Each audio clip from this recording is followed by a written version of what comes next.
Hello everybody and welcome to another episode of Eating dinner. Multitasking. and we got the blasphemous scholar Titania played by Lynn. Hello, welcome. Hi. Hello. And then we have the enigmatic, mysterious soul of divine elf build, Aaron, played by Adrian. Hello, welcome. Hello. What happened last time, gang? Oh, all the animosity happened. Oh. Angry. Angie. Yeah. Was the mood of the day, at least at the end of the day? Yeah, before we slept. Yes, you gathered in Genevra's room for an explanation of what just have happened.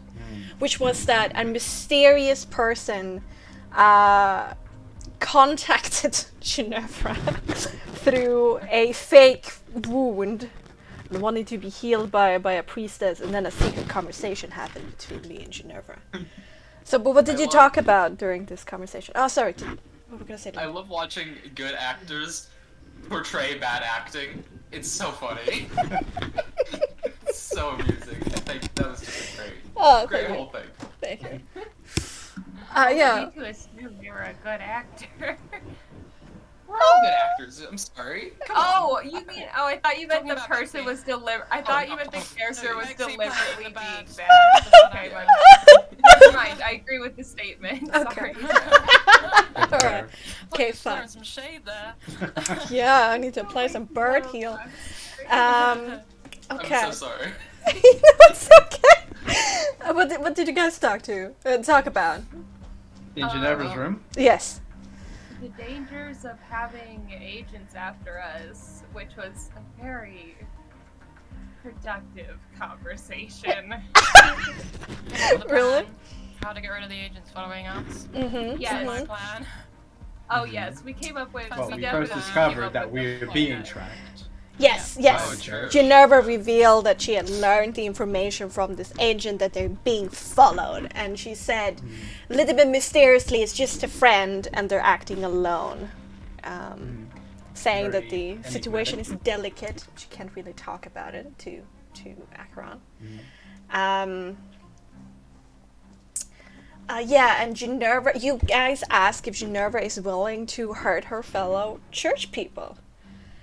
And Ginevra, you basically said that I won't hunt them down, but I will defend myself and my friends if I think I'm in the right. Right? Basically? Yeah.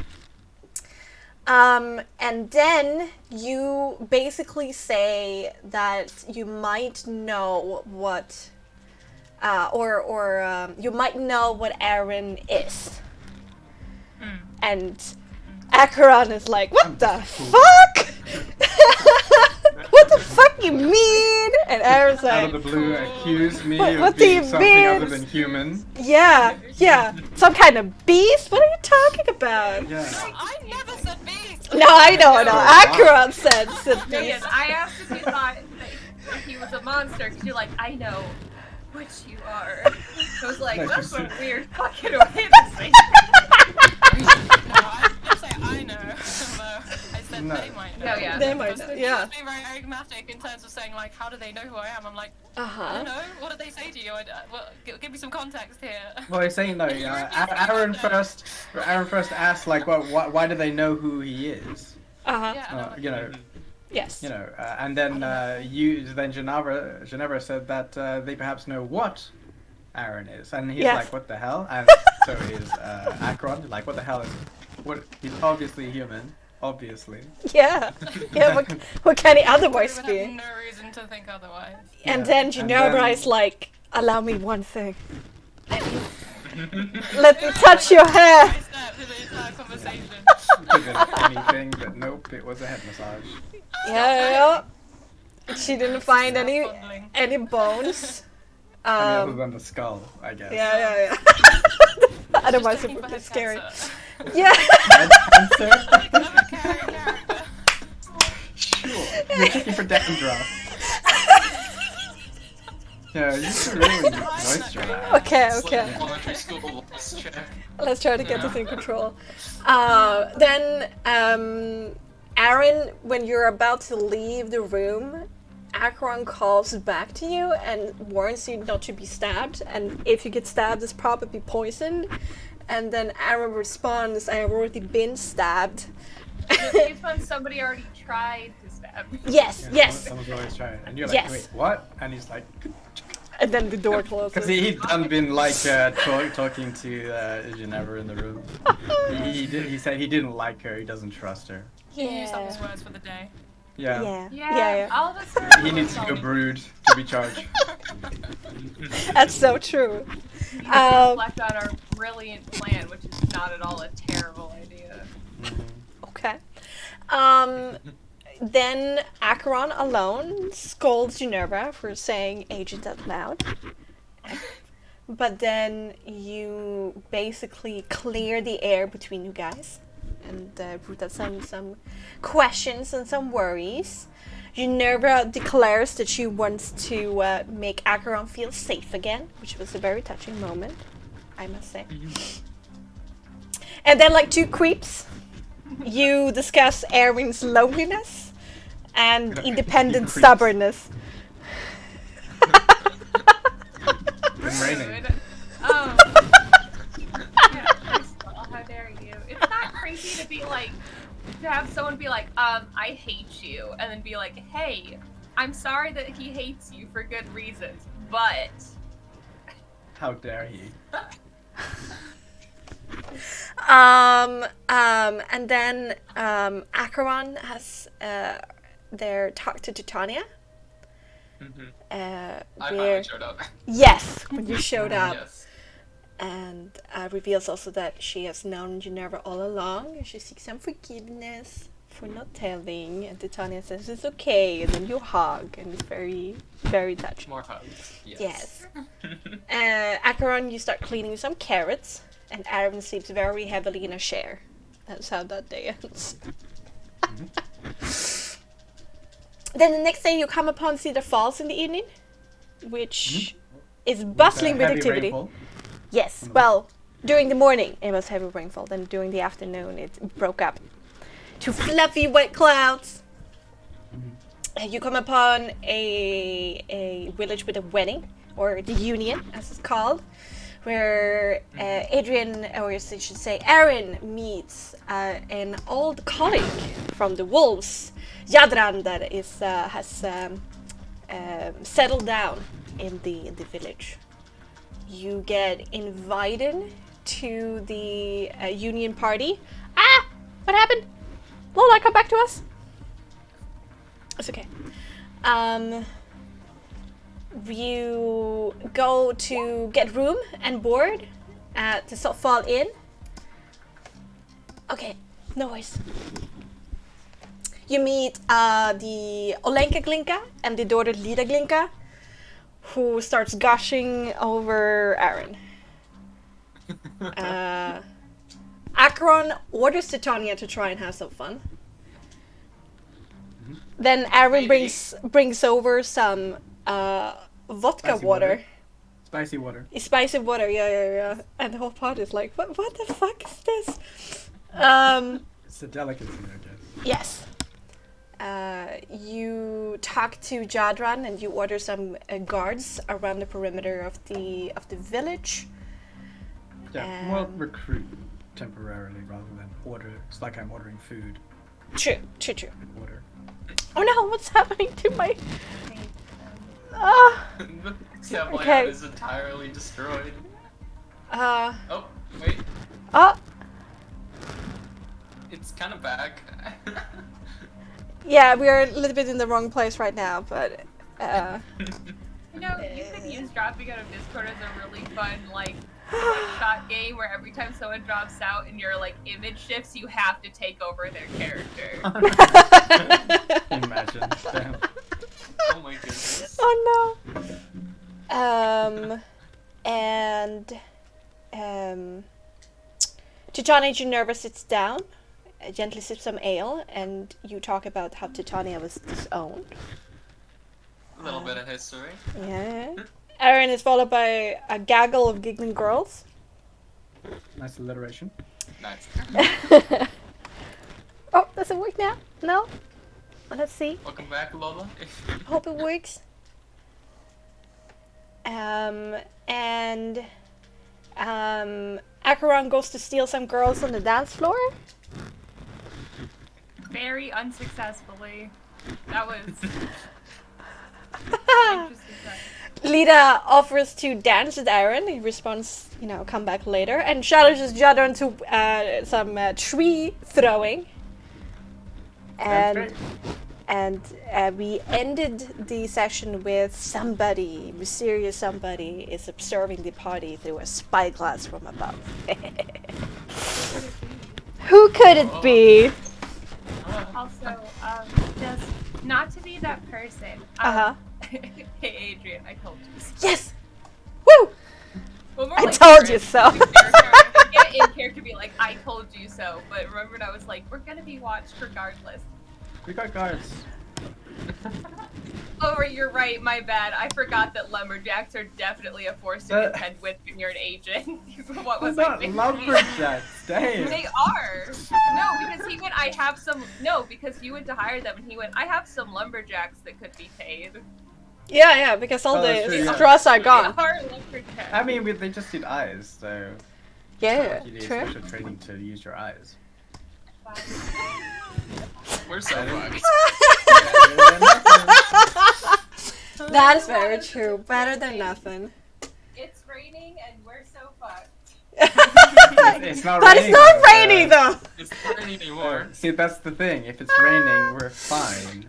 One of these days, I'm gonna pull like a Full Metal Alchemist. It's a terrible day for rain reference out. Yeah.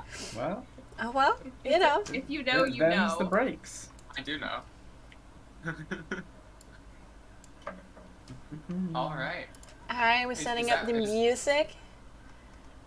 That's Oh, a waterfall. river sound effect, not rain. I was like, Well, waterfall slash. Don't By you a know you need waterfall. water? Yeah, don't you need water? Damn. Learn better water sounds. Yeah. What? Alright. oh, I need to study again. Let's go back to. Oh, why are you there? There we go.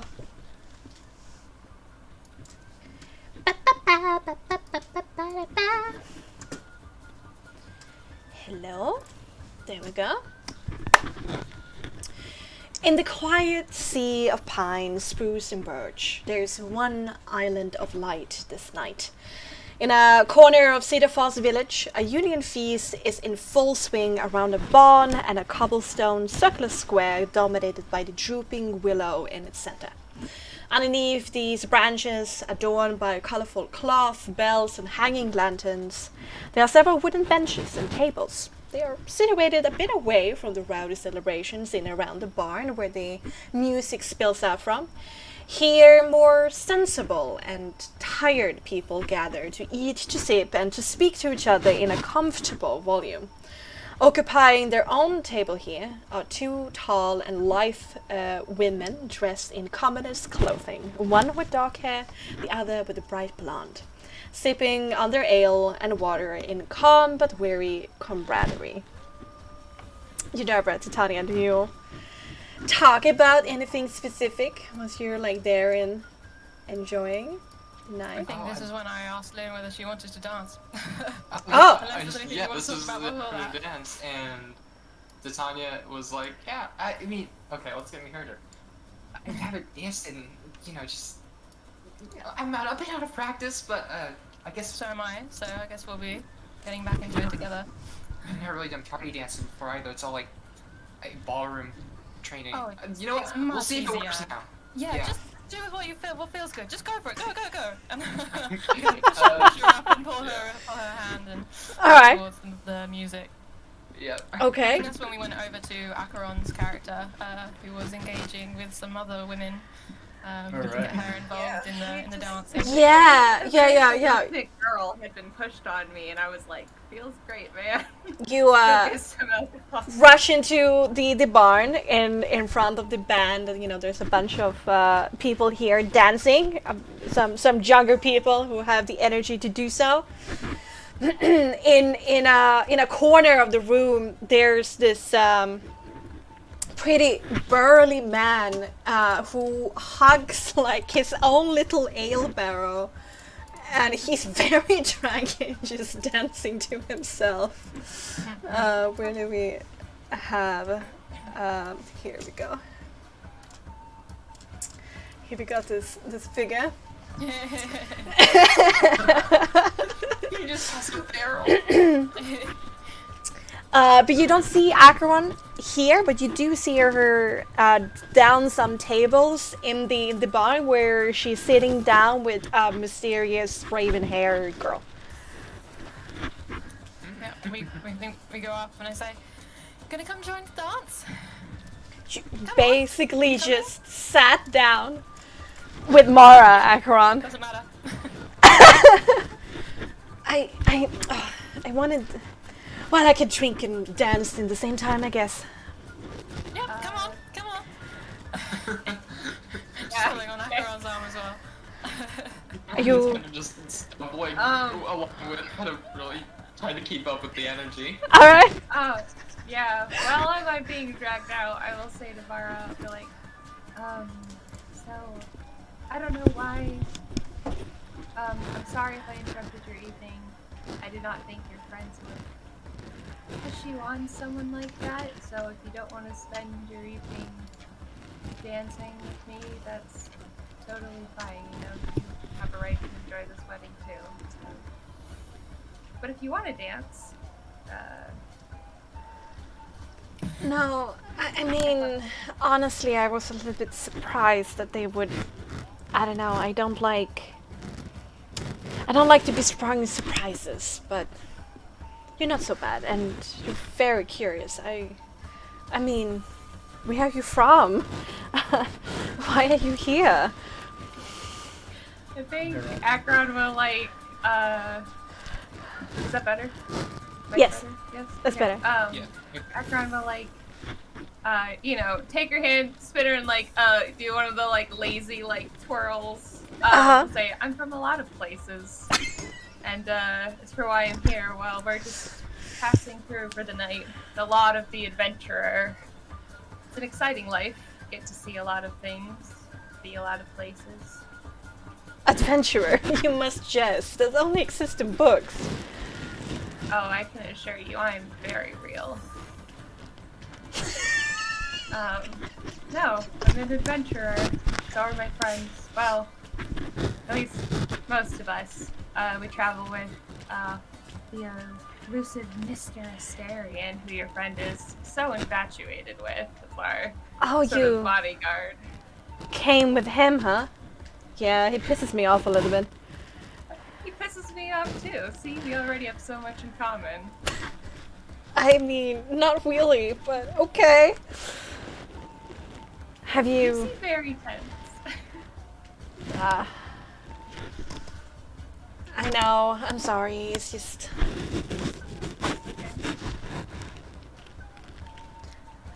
Well, Right. I don't know what it is, but I never really felt like I belong around these people. They're a little bit uncivilized sometimes. Oh. I mean, I suppose I could see that. You definitely seem incredibly bright. Very... I don't want to say different, it has bad connotations, but you definitely stand out. In a good way, of course. You think so? I wouldn't say it if it weren't true. Well, you definitely stand out too. All those tattoos, they must have cost a fortune. And I'm sorry to ask, but I don't know what to call you. Am I dancing with a mister? Or a miss? Which would you prefer? I don't care. I'm whatever you want me to be, baby. If you're asking... I'm gonna take a real big leap. Oh god. It's awfully early to be asking about what's beneath my skirt, but I'd be more than happy to show you later on if we continue to get along. Oh, I didn't mean to be so coarse. I don't mind. Be as coarse as you like. You will be anything that I want you to be, huh? Of course, my lady. Ekron will like kiss the kiss. Okay, wow, okay. Let's do a empathy manipulation. Okay. I'm just really trying to be charming. Yes, I noticed that. Charming, flirting. What's the difference? Okay. I mean, pretty girl. Why not? It's not like she can't just be like, actually no, and then right. A 20. A 20, okay, damn. She looks a little bit surprised, and then there's a little bit of color that goes to her cheeks. She gets a little bit shy, but like goes a little bit quiet, but continues dancing with you. There's definitely a shift in the atmosphere between you. Alright, Titania Ginevra, you just like Yeah. polkaing it out right now. Picks off her shoes. Uh-huh. She runs to that dance floor. And Really? tears hand in hers, yep. And she just swings into the dance. Her long hair is just flipping and flying as she's spinning and skipping around, and laughter just flowing freely from her. Aw. This is by far the most free you've ever seen her. She almost seems like she's floating, moving with like a kind of a grace despite her kind of awkward, lanky frame. And she's surprisingly good. Interesting. Can I make a dexterity saving throw to see if Titania falls over? Yeah, of Just- course, you I may. just wanna- Absolutely. I feel like that's the Absolutely. appropriate response. I love it. I love it.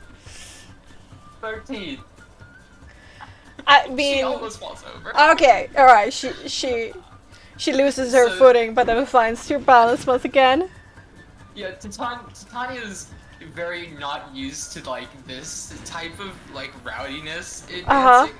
Uh-huh. She hasn't practiced in years. Yeah. And so like she's kind of like trying to muscle memory those slow motions, but Ginevra just pulls her along, and like she tries to speed up and keeps stumbling, but she's kind of just chuckling and laughing as she stumbles over herself a little Just bit. relax. Just go with it. Don't have to do any moves. Just go.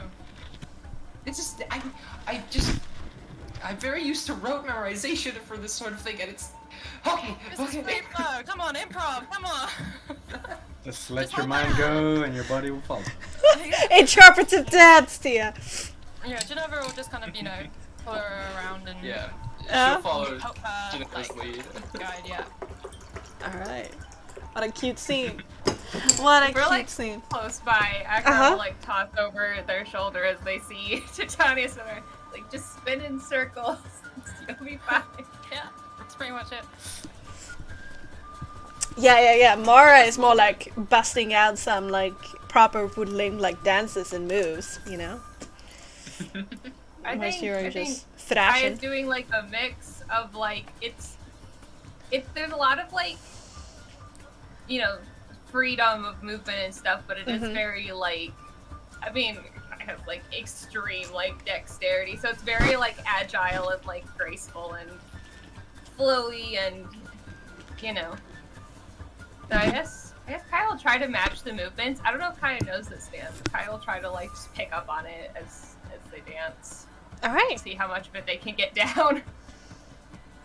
Okay. We'll also try to drag Mara into like a little bit of spontaneity, just like an extra twirl where it doesn't belong or something, just to try and get a little bit of fun happening. She gets a little bit brought out of it for a second, then she realizes what she's doing, and then slowly but surely she's losing herself in the dance as much as you are. Nice. You are dancing around on the dance floor. In the meantime, out on the grassy lawn, Aaron, it's time to throw some trees. Such a juxtapose. Yeah. Male. Just like this little bit. Like, no, do man stuff. Yeah, a little bit. But there are men on the dance floor and women around in the crowd, and there's actually one woman that is going to join, throwing some trees as well. You gather among a company of more or less sauced lumberjacks and farmhands who is like, yeah, this is our thing.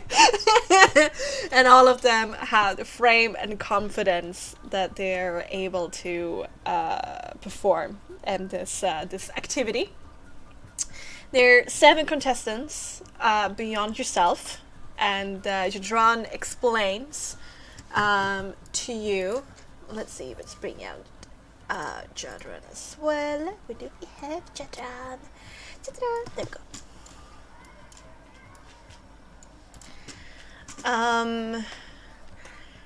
That when it's your turn, you pick up the trunk, which is about 6 meters long and 60 kilos. You pick it up vertically, run with it for about 3 meters to the point that is indicated on the grass, and then you throw it as far as you can. The tip that is up in the air is where the distance is measured from, so usually the optimal way of doing it is to make it flip, otherwise you won't get that very far.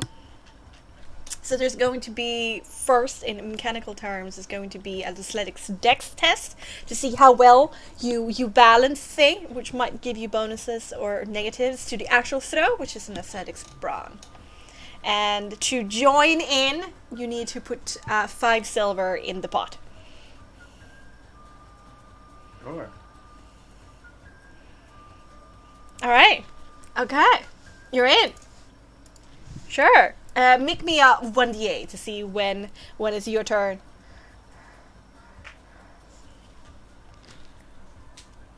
Alright, you're number 6. Alright. Jadran spits in his hands. Walks up in front of the everybody and says, I will show you how it's done. Alright. Picks up the tree trunk with a hefty groan, almost like a growl, like he's hyping himself up and balancing it a little bit precariously because it's so high above his head. He starts running, doesn't gain any negatives or bonuses to his balance, a little bit wobbly, and then he gets up to the grass and throws it. Ooh, the people in the crowd cheer. That was a great throw. He makes it flip, which gives him some extra distance for it, and he basically get a +5 to the normal distance. He's a +5 right now. Damn. +8 wrong. That's my boy. Yeah, he's a shonker.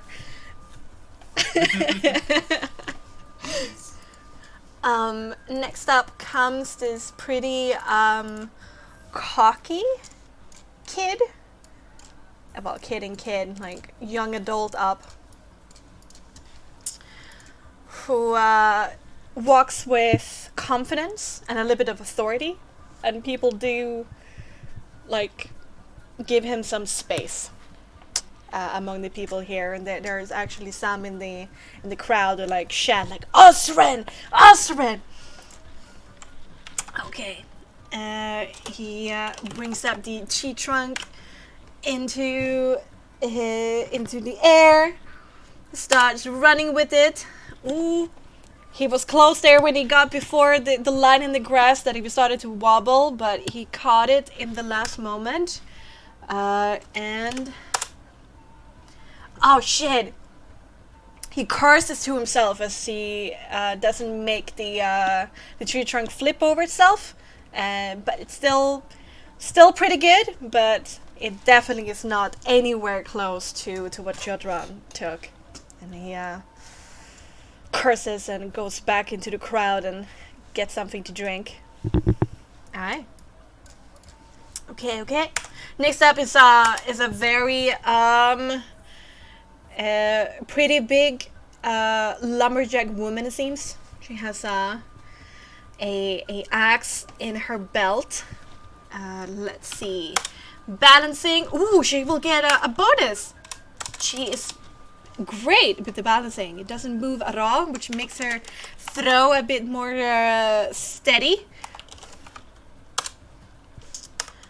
Oh, I did /art times 2. A 13. Even so, she just doesn't have the strength to push it very far. Third in the contest right now. Then we have a pretty sweet looking farmhand that comes up and has an infectious smile. Makes some kind of joke about the tree trunk being a dick before he starts to hoist it up into the air. he balances it. Oh no! Okay, the trunk. He rides it like a dick.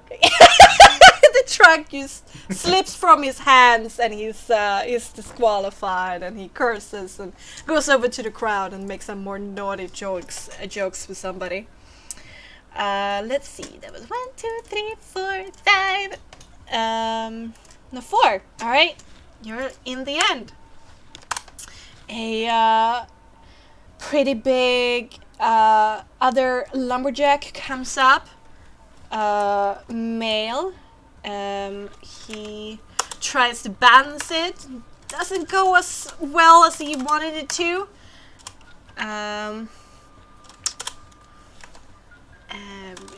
So, ooh, an 8.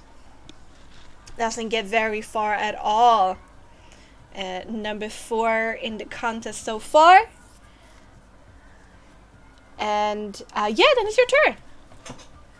All right, let's lift the tree. All right.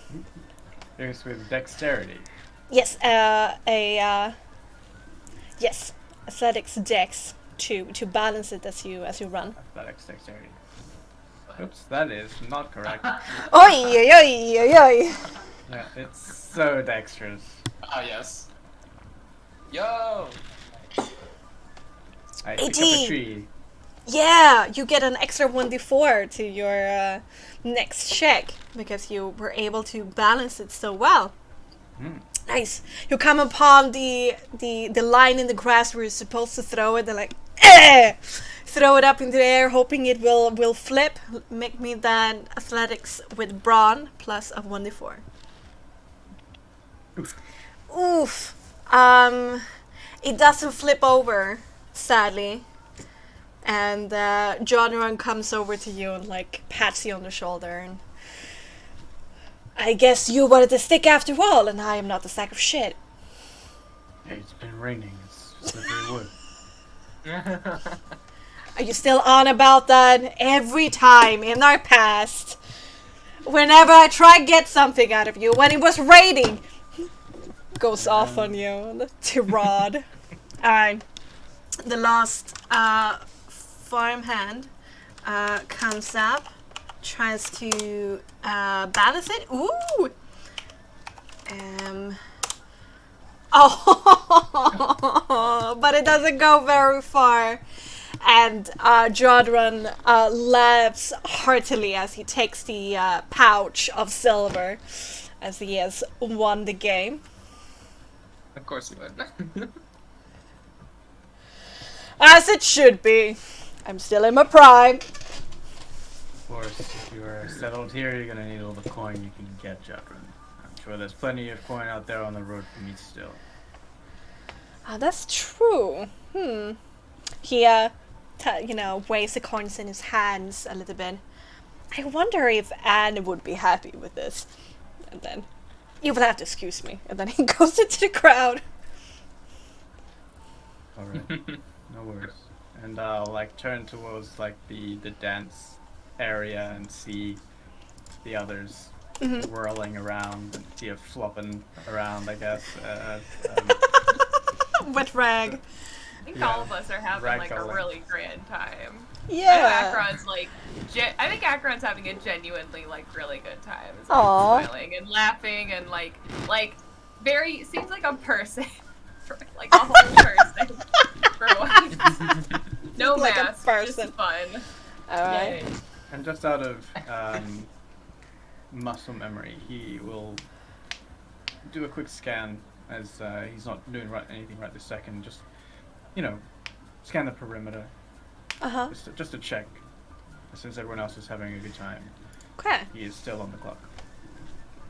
Give me perception intelligence. It's infectious, so it gets you.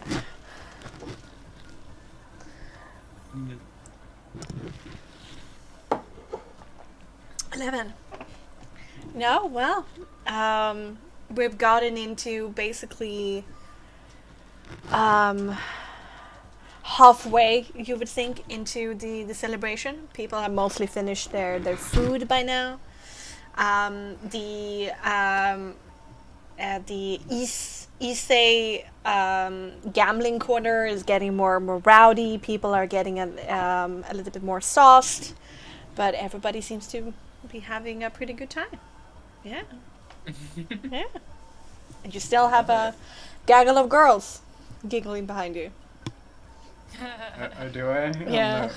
Oh, no. I like do a quick brief check, just peripheral vision style to notice them, and I kind of move away as if I'm checking the perimeter, but ultimately just moving away from them. Alright, okay, make me a subterfuge cunning to lose them.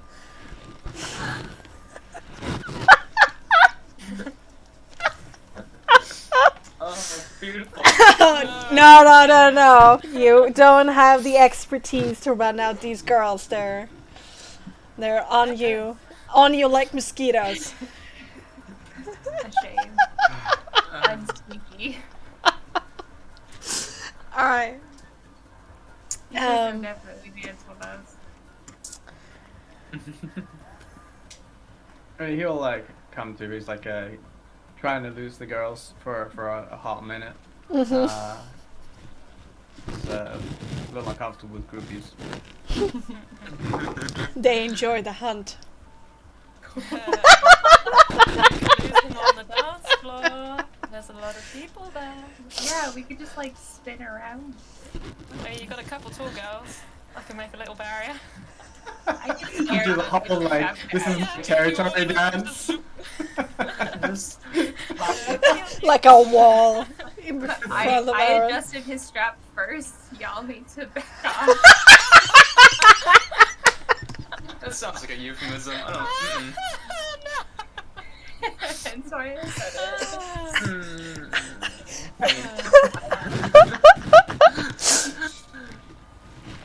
Alright. sorry. No, I guess Aaron is too proud to go onto the dance floor and start flailing around, huh? I mean, he's had a lot of frivolity already. Moderation and all. You're a fucking log. Log. Oh, I was drinking with Jabran all the time. I was Yeah. sir catching up. Yeah. Wet blanket. Aaron's frivolity is just hanging out. Yeah. A high cap. A low cap. Okay. Eventually, after a bit of dancing, Mara's gonna breathe a bit heavily. She will lean into your ear, Akron, and say, if you want to get out of there. Oh yeah, let's go. Alright. Bye, Tia. Bye-bye! Have fun. I always do.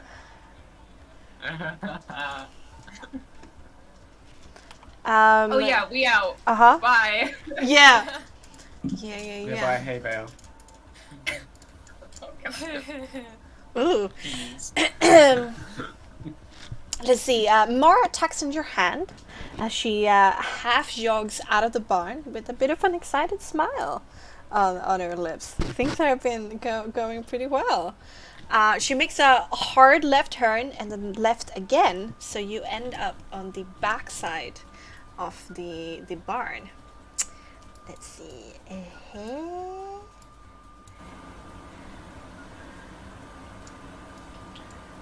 So, describe the area. Yes, If yes. you when you I get will. a second. I will. I'm just making sure that the ambience is as it should be. Yes, I gotta do my paranoia check real quick. The river's very loud now. Oh, yeah, because here there's only a few meters of grassy shore until it turns into the Cedar Falls River, and above it you have the waterfall.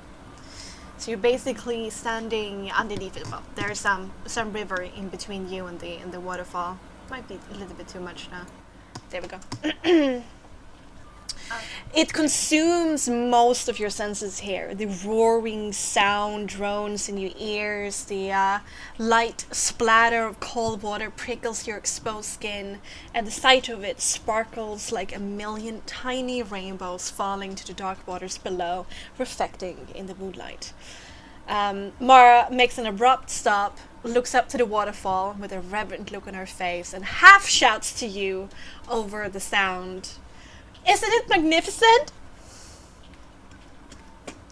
How well can I hear her shout? I'm trying to find a way to ask my question that does not sound very serial killer-y, but... What?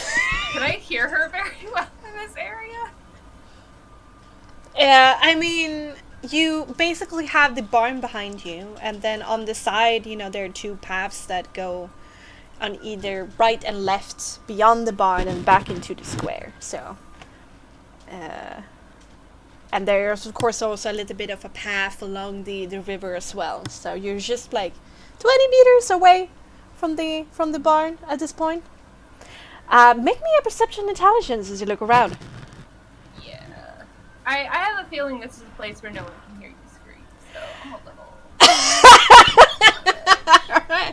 I'd love to believe that it's just a charming country girl, very take it in. But you never know. I'm pretty sure my former employers know my type. Ooh. I mean, they are an intelligence agency. Yeah, I know. I'm not gonna be surprised they're like, a little gay. The gay is too strong. Okay, well. I mean, if you do scream here, you will be heard by the people, maybe not the people in the barn, but probably the people on the peripheral of the square, because from the barn is where the music comes from. But what you do notice as you just take a quick glance around, on the back side of the barn, attached in a row are basically dozen or so black iron shackles that has been nailed into the wood of the barn. They're like on one plank, so they can be adjusted in height, but horizontally they're like fit into place. And to the side of you seems to be a very simple pump apparatus that seem to be able to pump water from the river and transfer it into some kind of tube, which has an abrupt end. Interesting. Yeah, I'll respond back to Mara, be like, just kind of walk up to her, give her like a nod. Like, definitely, it's something I've never seen before. Very majestic, beautiful, I guess. Yes. I think it's the best place here. I guess, for your adventures, so you remember this place. I'm pretty sure the waterfall is not what's gonna make me remember this place.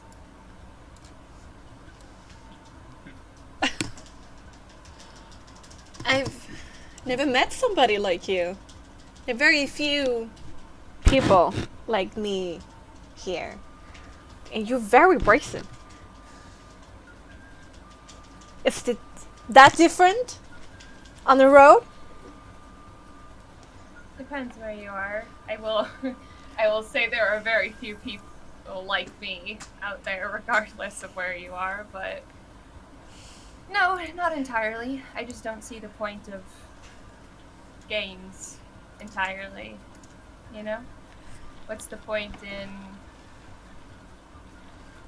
hiding everything and missing your chances just because of a little fear, or because your elders might frown at you once in a while? I think that life is for the living, and it's best lived. So I say what I want, and I make my desires known, and if it works out, it does. That's very refreshing. I don't know. Yeva and Lida can sometimes, girls playing their games. I'm very familiar with social games.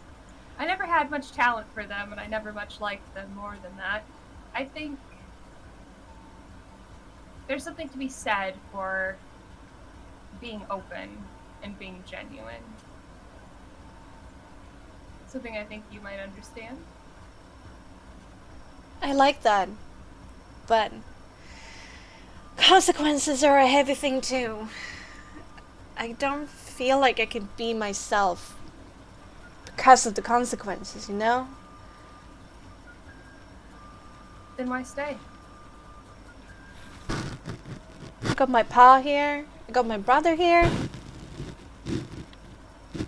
Got an income here. It's hard. Wow. It's hard to stay. It's hard to go. I guess I can understand that. I guess it was easier for me to leave when you don't have anything keeping you somewhere, I guess. But I guess the one piece of true advice I could give you is that there's no greater displeasure than living a life that isn't your own. And you should do what allows you to be yourself and makes you happy. Sounds like a fairy tale. Sounds like a luxury. I'm not saying it's easy. Being yourself is the hardest thing you can do. But it's also rewarding. I mean, you get to get out of those girly games, having your life puppeted by those who are better at navigating the social consequences than you are. Don't get me started. Exhausts me. And Would be. she sits down on the grass. And you continue having a, chat about life. And whatever happens in that moment, I guess.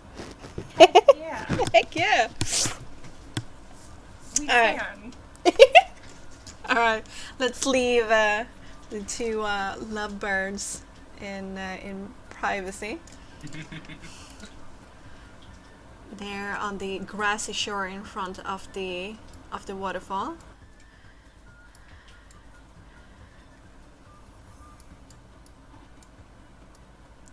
Okay.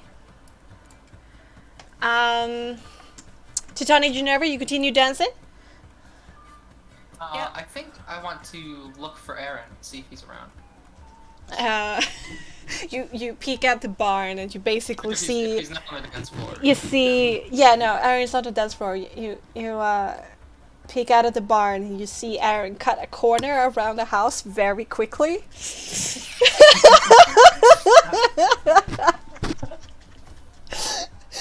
But then you see why. You see these 4 girls that are basically running after him, and there's no escape. Seems like. I'll turn back to Ginevra and say, I think Aaron's having a bit of trouble. Might be about time to go rescue him. Trouble how?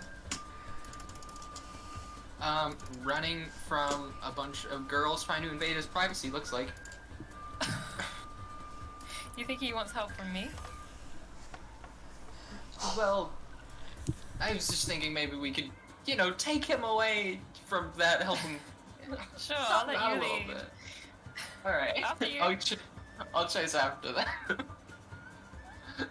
Okay. So who do you go after? The girls or Aaron? Aaron, I want to go talk to Aaron. Alright. You stop Aaron. And you see the girls also stop. Like, they're not approaching, but they're not letting him out of their sight either. I'll probably go up to the girls and strike up conversation and say, oh, I'm visiting, oh, it's so great, and oh, would you be willing to show me around, and blah, blah, blah, blah, blah. Okay. Just Alright. while Aaron and Lynn talk. Sorry. You're good, Titania, no worries. Aaron, are you... I look over his shoulder at the girls. You alright? I hadn't expected to have this effect on girls. Some of them I know when I'm much younger, so it's a little awkward for me. Oh, I see. Yeah. I guess while they're distracted, I can help you find some privacy. I don't really know the town that well, but I'd like to help. I'm fine when it comes to just women in general, Tia. As you know, it's just, I don't know, it feels icky. I understand. I think I do. I just wanted to make sure I haven't really seen you that much tonight. I just want to make sure you're doing alright. Oh, I'm fine, yeah. I'm just, just doing, quick rounds. Making sure everything's very secure. Right. Thank you for doing all that, by the way.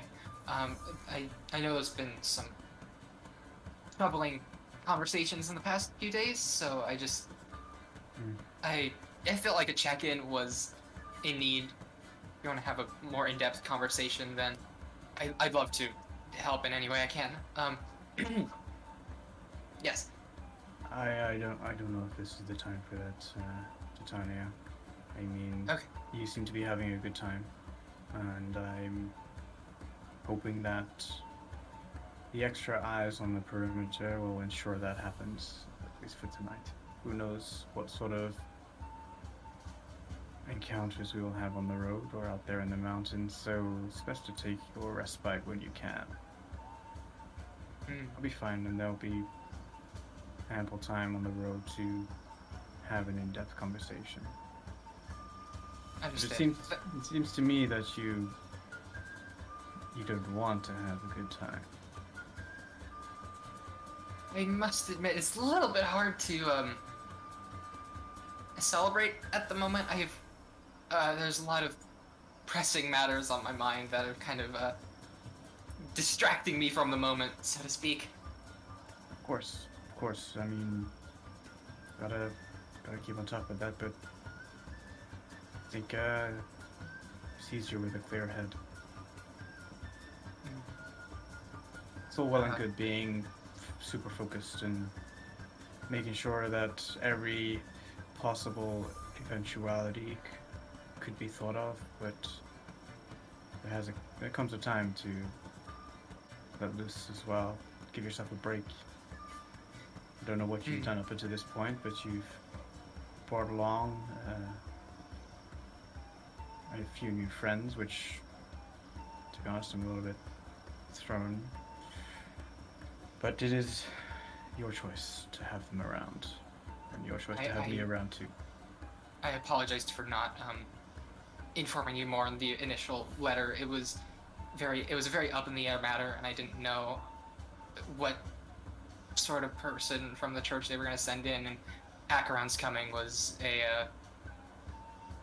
not a spontaneous decision, I guess, but they're just around me all the time, so I didn't think to mention it. I apologize. You seem to be doing a lot of that. Apologizing? Apologizing. Why do you seems, apologize? It seems relevant. I feel like I've brought you and Acheron into a very precarious situation, and even with pay, it doesn't seem. It seems a little bit discourteous to just accidentally bring somebody into a potentially life-threatening situation. That doesn't really have anything to do with them. I don't want to presume, but Yeah, I wouldn't be still here if I didn't feel it had merit. The changing circumstances are merely something that comes with the job, so I would be grateful if you stopped apologizing. I'll do my best. Thank you. I'm gonna go try help Geneva in distracting these girls. You also enjoy yourself tonight, I guess. Thank you. And she kind of just excuses herself rapidly. All right, Trying to get them the girls. to take me to the waterfall. Oh God. Okay. What? To see it. Like, Yeah. I mean, okay. Yeah. Make me a persuasion with manipulation. Should since I'm also there, can I give her advantage at the help Sure. action? Sure. Okay, cool. You have advantage. Go ahead. Against the. Sweet. What's the? I'm just gonna roll a d20 twice. I forget how to roll it. I need my notes. That's okay. It's 2d20 and then KH one. That's Plus one. 17. Ooh. You can press the up arrow to bring the Yep. previous one that you just rolled as well. 23. Damn. Yep. It was actually a I 20 was DC. going and then yeah. Titania helped. Yeah, it was a 20 Tanya came DC in and to drag these girls away from. Okay. Okay. They seem a little bit, a bit on the younger side. 16 to 20, in that age range. Age range. And they're probably much taller than that. yes, you are. Yeah. Definitely. They get excited to show you the waterfall, which they say is very beautiful, especially these times. They bring you towards the bar, but then goes around it onto the grassy shore in front of the dark river water, and then you have the waterfall, above you. Acheron, what do they see? Come around the corner. I mean, either a really nice conversation between two people, or I mean, it's up to you. oh my god. I mean, Akron's not gonna push the issue, but also if she's like, "Hey, you want to bang?" Akron's not gonna be like, "Absolutely not. I'm only here for the conversation." So we'll keep it funny, but PG, and say there's a makeout session going on. Yeah. Just out in Yeah. the open, you're not hidden in Just anywhere. No, right Oh, there. right there. Fuck it, right? There's a little bit of corset lacing starting to get undone, but it's clothing still mostly on. Does Akron hear them come? No, there's a waterfall. Do I Yes. hear them come up? Make me a perception composure with disadvantage because you're busy. Yeah. Also, am I blowing out my microphone when I talk? No, Regular? no, it's good. You're fine. No worries. What was it? I'm sorry. What was it? Perception composure. Oh my god. Hell yeah. Hell Finally. yeah. I think I'm a little bit decent at I say now. With disadvantage though. Yeah. Yeah. I was gonna roll Tongues it in mouths tend to distract. twice because I forgot. Oh, Cow. no. Yeah. I'm gonna Yeah, replace, okay. know? Am I within sight when this check is happening? I want to see if I can Yes. premonition roll this. Oh! I want to try and replace her lower roll with an 8, so she gets a 13 total. Alright, okay.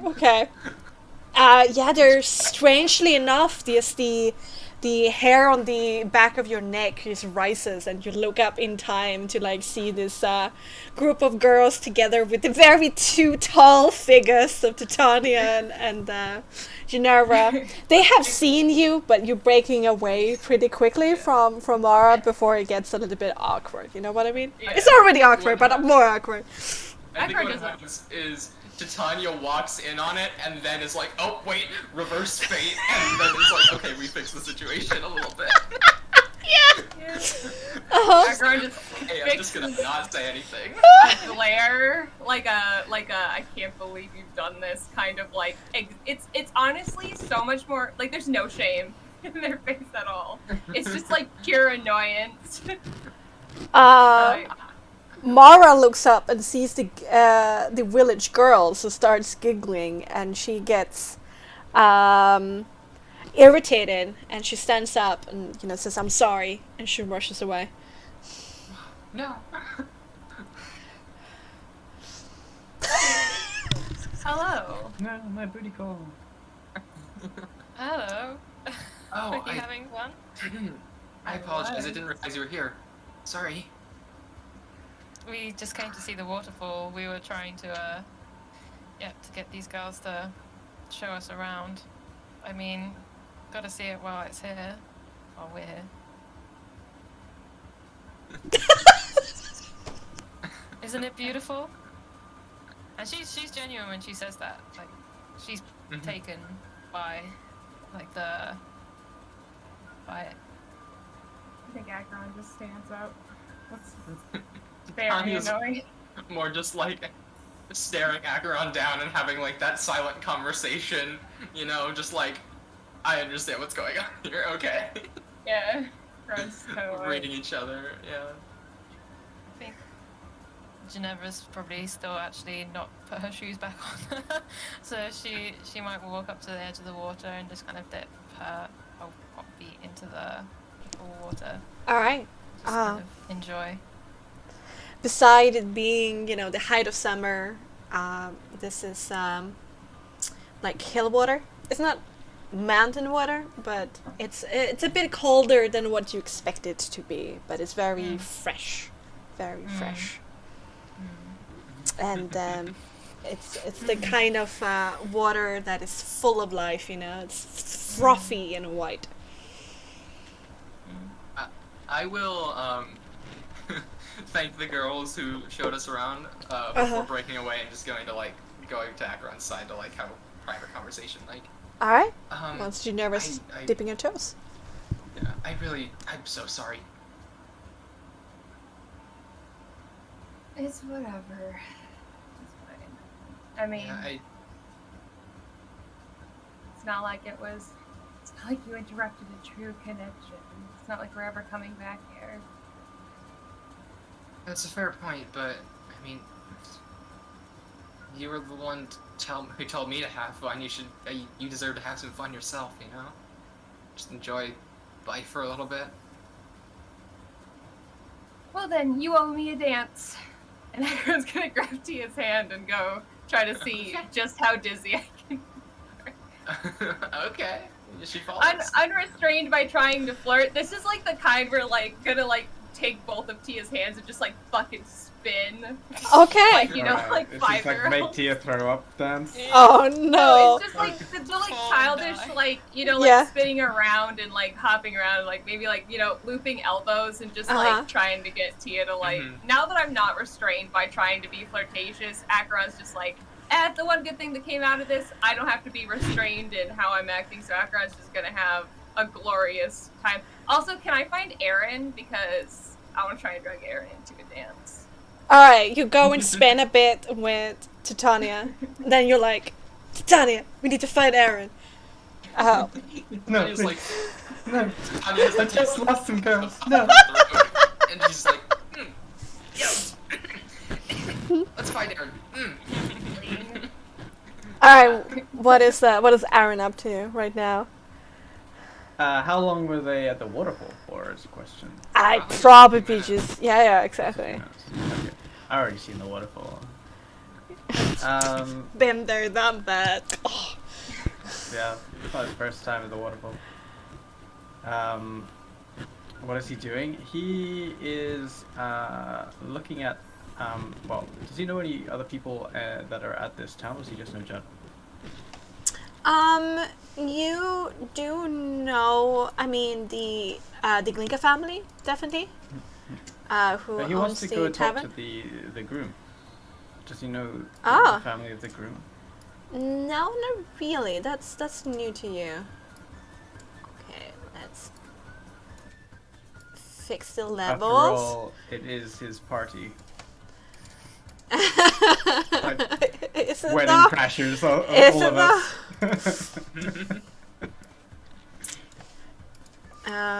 Yeah.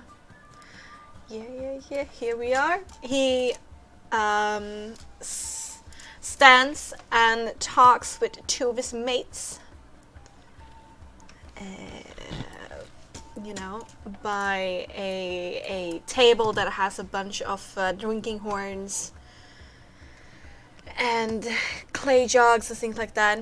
They seem to be like laughing and talking to each other. I stride up confidently to the guys. Take note of the kid who basically made dick jokes and failed at throwing a tree. Yeah. And I look to him as I like stride up and give him a knowing kind of wink and say, "Amazing effort with the tree throwing. I was truly impressed." I could have done better, you know. Don't sell yourself short. It's difficult. Well, it's easy for you to say, thing. you know, because you're tall. Anyway, Vlad, I believe it is. I wanted to come over to you and, well, introduce myself. My name is... I think I know who you are. Isn't it Mr. Syrian? Says Vlad and holds out his hand in an offer to shake his hand. Sure, I'll grab it, like with a very firm handshake, with my gloved hand. I'm just like, I want to like, can I judge like? No, I don't need to judge his strength. I brought a few of my friends. They seem to be having a good time. I just felt like it would be the honorable thing to introduce ourselves and say, well, congratulations. You seem to be very happy. It's first of all, it's a pleasure to meet you, and thank you. I appreciate the respect you're showing me, sir. I Of course. must confess that we are a little bit curious about your group. They don't look like they're, you know, around from here. I've heard that you ever talked to a girl? One of my party. Oh, did you? Well, what did she say? Oh, that she wanted to dance, and you ever tried to make Mara happy. That's what I heard. Which sounded quite nice, actually. I hoped she could have done it a little bit with a bit more cunning. But she Why do you means say that? the best. You You ever wanted can be a to- bit... The boys around the table kind of smile and look down at their drinks. She can be a bit forceful sometimes. I see. So you wanted to get Mara out of the picture, so you can enjoy yourselves a bit more. Is that right, boys? What? No. Mara doesn't like boys. Oh, I see. Well, that's her prerogative, I suppose. Yeah, we know, because Bowden has tried. You! No, that's my sister, man! Don't talk about her like that. That's not okay. You tried to. No, with your no, sister. nothing. Oh God, I hate you, Momir. And they like start like friendly, like wrestling with each other. You know. I didn't do anything. It's the truth. Truth hurts, doesn't it, Bodan? I'm gonna fucking pummel you. And they're like, you know, continue doing what boys do. I was just. I had one question for you, Blade, as groom of this ceremony. I've just come fresh into town with my friends. First, I must And- apologize for their behavior. Oh, boys will be boys, right? No, I don't think that should be the status quo. I think men should be men. Well, you're getting married to a more influential family. Is that men should be men? I don't like what you're insinuating. Yev and me, I mean, I don't know if I had the choice in the matter, to be completely honest with you. But I never thought that you would ever pick me. What do you mean you didn't have a choice in the matter? Don't you love her? I really do. But she was the one to initiate things, if we... Yes, she definitely was the one to initiate things. I would have never dared to approach the co-watch daughter. Woo! Orlin would have had my head and Ostrin twice. Oh, marrying was her decision to you? Yeah, she proposed, and I couldn't say no. Call me crazy, that seems a little odd. I mean, have you met... Not the marriage, like proposal part, just more... I don't think you've met many woodling women then. I've had... Well, I've been around. I wouldn't necessarily say I made an effort to hang out with the woodlings, but... I don't know.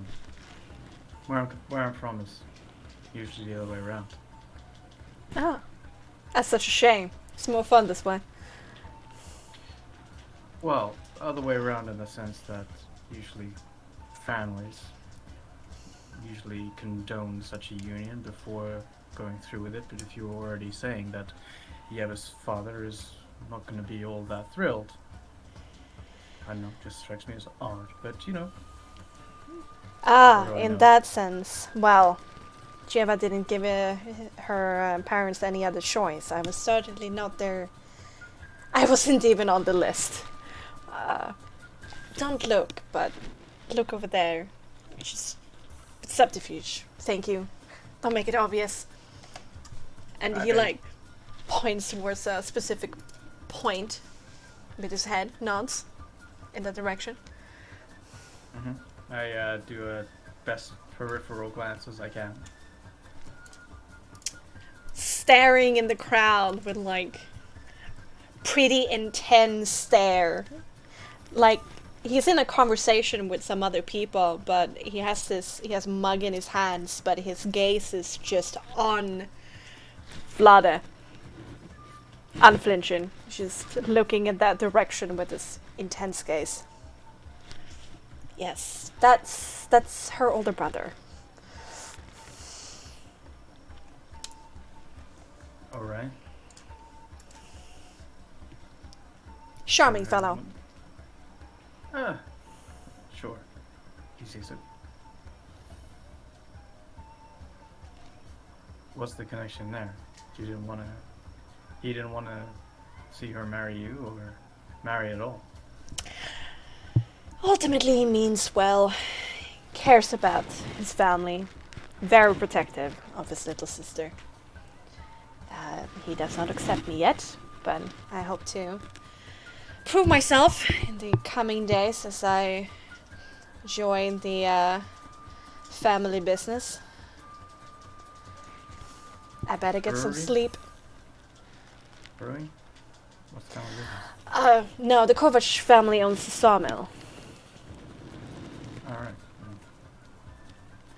I'm assuming everything is going well with them. I mean, having such a party. Yes, well, they're one of the most, as you probably know, as you've been here more than once, Mr. Styrian. Kovac are arguably the most rich in the village. Oh god, I need another drink. He like gulps down a few mouthfuls. You know, I mean, I've got off around with Jadran, and well, I've been out in the forest for a time. Been doing some exploring of my own under a task given to me by the Queen. And I was just wondering. Really? Wow. Damn. Have you seen anything around these parts? Any strangers coming and going? Not us, of course, but any visitors to old Jadran, or seem like you got good eyes, just merely questioning. Well, tonight, like, half of the people here from other villages who apparently are here for Kovac, I don't know half of these people. But in Jadran, I mean, the wolves come here and there. Not as much anymore, of course. Of course. Oh, thank you. I appreciate it. I'll let you get back to your celebrations. If you, My celebration and my doomsday, my friend. as you wish, call that blood. I'll be around for the evening. Alright, And good to know. I'm not quite sure, but my friends seem to be enjoying themselves, so if anything goes wrong, I'll pay for it. That's very generous of you, but you should probably extend that to Geva. I mean, all of this is their money. You say so? Hey Momer, Boda, stop paying such asshats! Stop climbing over each other like you want a fucking kiss! Come over here and drink! I'll leave. You leave them. Yeah. Well, we're looking for him. Do we hear any of, like, the tail end of this Hey, conversation? you hear something about asshats. But, so that was probably what draws our attention to seeing Aaron. Yeah. You see Aaron walk away from the table of Vlad, who has like his hands in his forehead in his hand, and still this wrestling Momer Bodan on the side of the table. I'm gonna go talk to Aaron and he can be dragged along if she wants. Yeah. You just like rush up to him? I mean, I'm not gonna like run up and like skid to a stop. I was gonna like walk towards you like a person, but yeah. Like a person! Not like any. It's not like I'm like, oh my god, Aaron. You're stalking and, like, me. Sonic off. Uh, No, I just walk up to you like a person. uh-huh. That seemed a little heated. Macron throws like a wary glance at the wrestling boys and the really seeming put out groom. It's like, you seemed a lot happier this evening. What did you say? Why do you think it was me? Was it? Of course not. Check back. Sure. Is that empathy, composure? Yeah. To check empathy, to check emotional status, empathy, composure. Are you lying about upsetting the groom?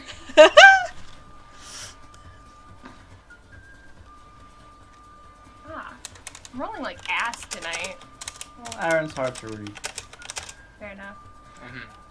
You're inebriated. Yeah. It happens. You're not. You've got all the endorphins I'm in your head from all the rated. smooching. You're not. You're not sure. Yeah. Well, I was merely just introducing ourselves. It felt like the right thing to do to a person's festivities that you show up to. oh, I guess strangers at a wedding is a bit. is that something we should go do? No, you're good. It's just because they know me here. It just feels practical. I was just, doing the whole noble thing. You're good, though. Enjoy yourselves. Everything's taken care of. You want to dance? You seem boring. Well, that's quite the preposition there, Acheron. This might be your last night to pretend to be a normal human for a while. You should take advantage of it before it gets taken away from you.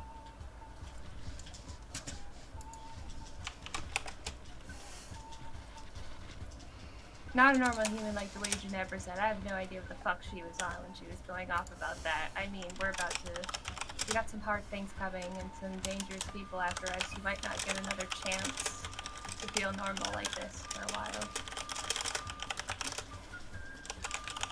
I appreciate the sentiment. But, no thank you. Do you know how to dance? Enjoy your night, Acheron. Okay, have fun being boring.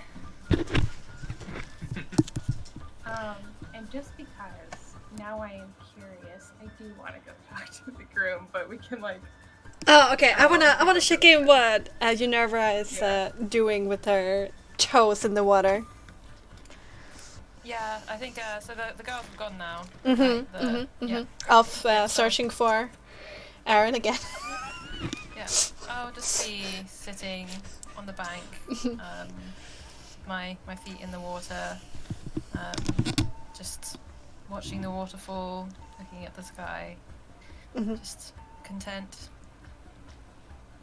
That's it. All right. Very nice. Okay. So Aaron, you approach Vlada, who has finally made his two friends stop messing around. Bowden actually excuses himself and says he needs to go and say... Acheron, not Aaron. Oh, fuck. Too many A's! Too many A's! Acheron, Aspen, Aaron. Too many A's. Adrian. Yeah, Adrian. Oh, God. And then Aeronox and Asphodel. Ah! Bowden has excused himself to go and say hello to his father.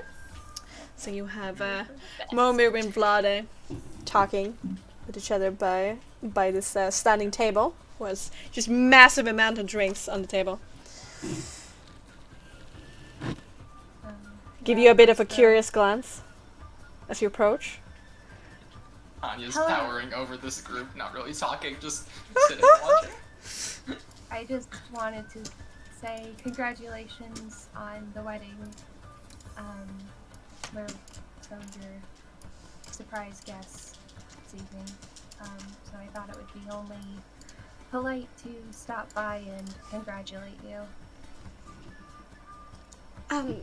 Much appreciated, friend. I'm Vlade. He holds up his hand in a greeting for a handshake. Yeah, Acheron will shake his hand and say, Kaya. Kaya. Yes. I hope Mara was friendly. Yes, she was very lovely, though, I'm not sure exactly how open your village is. There may be some rumors flying about. We were, it didn't get too far, but we were caught a little involved by some of the younger village girls, so, I hope that's not an issue, and I hope it won't cause any problems for her. I wish it wasn't so, but there are some who tease her. Well, those people are stupid. Yeah, I think they're true. But hey, Thank you for giving her a good time.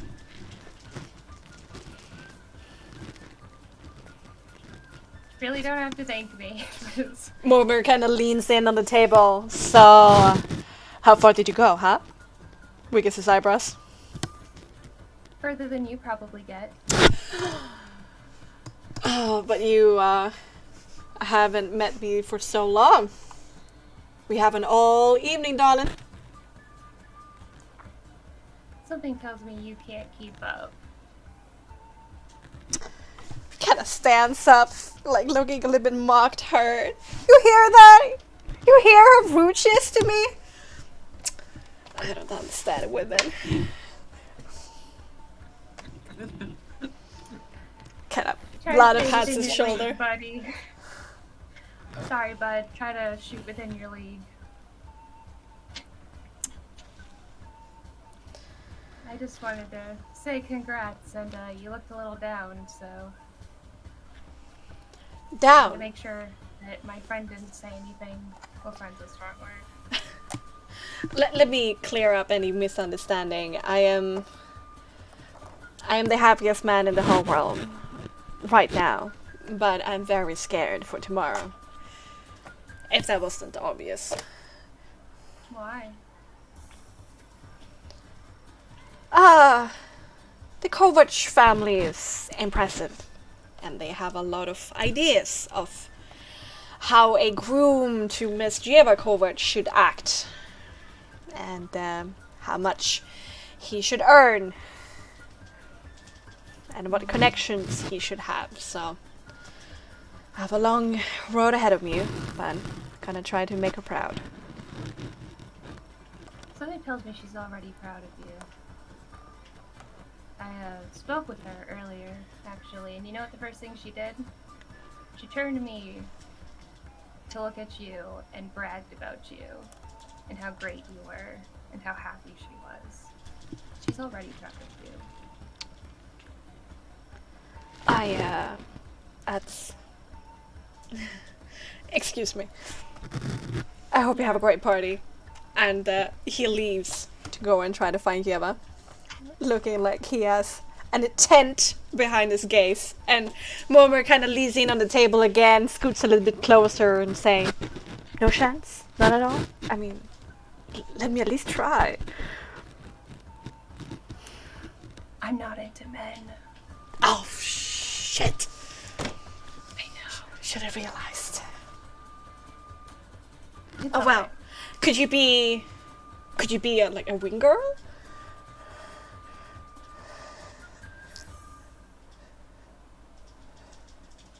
Depends how much trouble you're going to get me in. Lita is very cute, and I've been trying for years. Alright, I'm desperate. Years? Okay, why? What have you tried exactly? I have told What is her it like? all the jokes, that I've ever heard. And she only giggles at them, and then nothing else happens. What is she like? Well, she's sweet. She's cute. She's beautiful when she smiles. She's very kind. Oh shit. I like that. I don't even know what her hobbies are. Oh shit. Well, there's your problem. Okay, I'm going to say something and you're not going to get offended. You are What? far too obvious and far too desperate openly. If you want to get a girl, here's what you do. And Akron's gonna give him a couple, Akron knows how to do this, actually has been taught, how to, Cool. make people like them. So Akron's gonna give him a couple of, tips about, maybe being, not being I'm not gonna talk to you, but being just a little more mysterious, instead of approaching with jokes, using, the right kinds of, compliments. And Akron's gonna give him kind of, just a little bit of, advice on how to better All make right. people like him. Yeah, he listens intently. Gives, he gives you a few small jokes here and there that are really irritating, but it's kind of sweet in the same time. And, you know, he does have a little Yeah. bit of an infectious smile. So after I give him that advice, he's like, and furthermore, just relax a little. What? I am relaxed. Okay, if you say so. You might also want to introduce me to the tall goddess behind you. Oh, geez, this is how our first interaction is gonna go. Okay. Hi. Sorry, I've just been listening. I'm Titania. Please don't flirt with me. I'm just gonna say that Oh, front out. Please shucks. don't. It makes me very uncomfortable. Alright. Go Okay. get Lita. Yeah, you've got. Oh man, I have You no know that. chance whenever Mrs. Sterling is in town. I I don't know why can I'm really beat like those that. gold eyes. Huh? Okay. You have to like yourself if someone else is gonna like you. I mean, I do like myself, but how can I compete against that, huh? Why is it a Okay, don't think of it like a competition. Think of it like a game. I guess here's the thing. If you're going into this like, I have to beat Mr. Sterian, sure, she likes Aaron, but she can also like you. Don't go in trying to be the better version of him. Go in trying to be the best version of you. You live in the same town, for Rion's sake. If you Should I go and pretend get to some be flowers? him, I should go and get you're some gonna be- flowers. Do whatever you would Girls do, like because if flowers, this- right? Usually. But if this works out and you did it by pretending to be him, you're going to be pretending to be him for the rest of your life. Yeah, no, I Make her can't. like you for you. Okay. Alright. Kind of put a hand through his hair and like, let's go flower hunting. Leaves with a tankard of ale.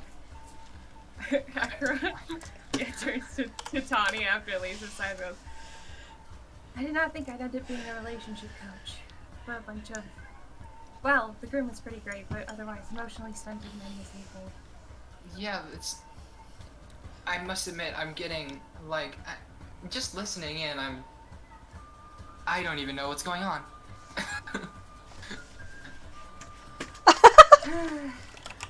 What time is it at night? Right now it's probably closing in on 9 in the evening. As you stand there, taking the surroundings a little bit, behind you is a table where you hear the word war come from. And I'm pretty sure that both of you would like sharpen your ears at Yeah. that time. definitely. Passive perception of 16. I have Oh passive god. of 19. Oh god, you guys, are giving me a headache. Why is Yeah. it so? Passive of 19. You kind of glance behind you also as you do that, and you see this like older man, a working man, has heavy wrinkles in his face and his skin a little bit leathery, stormy, dark brown hair, and a beard to match. What is coming no matter what, son? They tell me as much in the letters that my old friend sent me from the capital. But what about Gregory and the rest? Quiet like the mouse in the pass. The building has been uninterrupted, but for some disgruntled caravan masters I've heard, hard to get rid of apparently. But if they're not reacting to such actions, then perhaps the rumors aren't true. Maybe they are weaker than we think. Doesn't matter. There is a tension that is about to explode. I can smell it in the air. In what way, I don't know. Either way, Bodan. There has already been an inquiry sent to me asking about the number of potential adequate youngsters fit for mustering. And we Resniks also have a tradition and duty to uphold. We must ensure the safety of Cedar Falls. But the Warpaw, I don't think I can. You have trained me well, for sure, but that is... Wouldn't it be better you send me to the wolves? You have trained me well. I could certainly handle it, and I might just not die. It's not that simple, my son. My friends in the capital know that you're supposed to sign up. You told them so when you were a kid, remember? And I have trained you for it. They're expecting you. I was a kid, Dad. I didn't know better. I know. I will talk with them and try to see if we can secure you a less dangerous position. Even if the army marches east, there still needs to be guards to our settlements either way.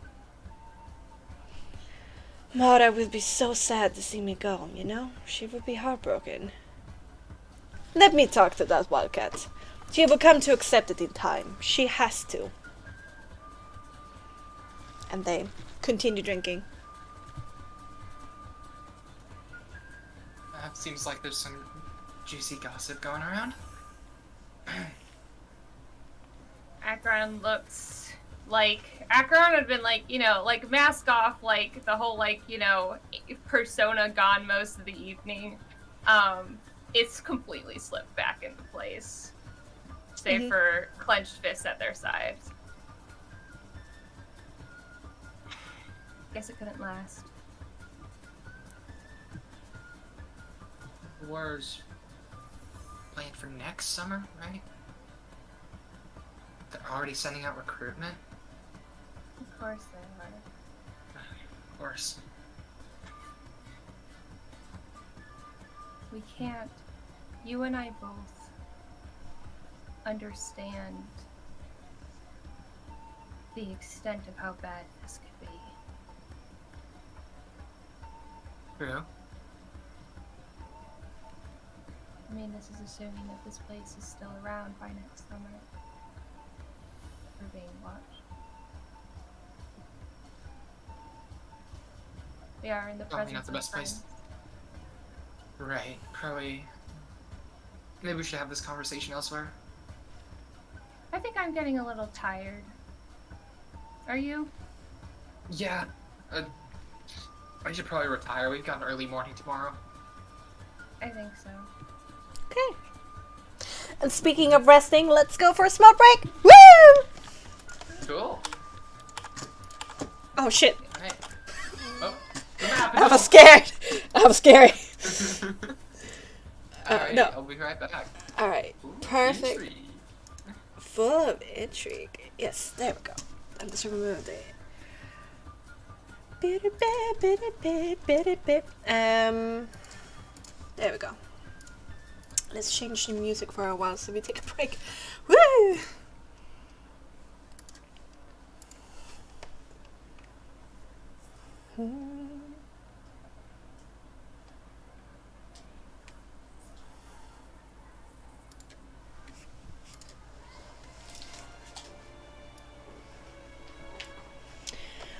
Alright. Chat, I hope you're having a good time. Dritta? 380 points, you might make it tonight then. That's crazy. I would love to play with you, Dritta.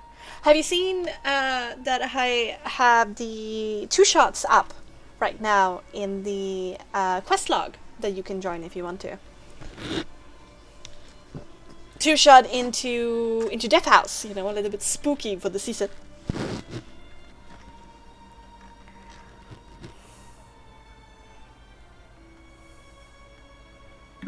Has my gear been working okay? Yeah. What did you change?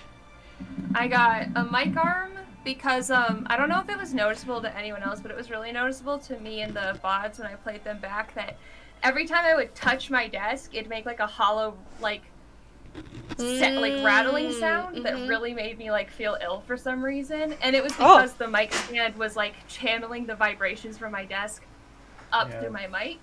I realized that too. That's why I got my arm as well. Yeah, that's why I got the mic arm, so I had to like adjust everything, so I've been doing my best. But also my camera broke the cord would like, anytime the cord was even slightly bumped, the camera feed would cut out. So since I also do substitute teaching and stuff, and some of that might be online this year, I just got a new camera. So Okay, sounds good. I had to like configure it all and get this like set up in like a place where it was like a good distance away and everything. Hopefully the rattling and stuff has like disappeared because just because I try to like incorporate body language into like my acting when I'm like doing stuff. So, Yeah, like, it's being lovely able to like, see. lean forward and touch the desk, and I even brought like a taverny mug for this session because I knew we'd be drinking and stuff.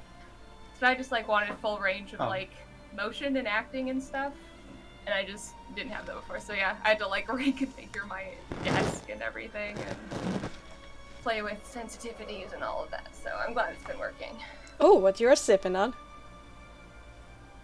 This is Dragon Stout.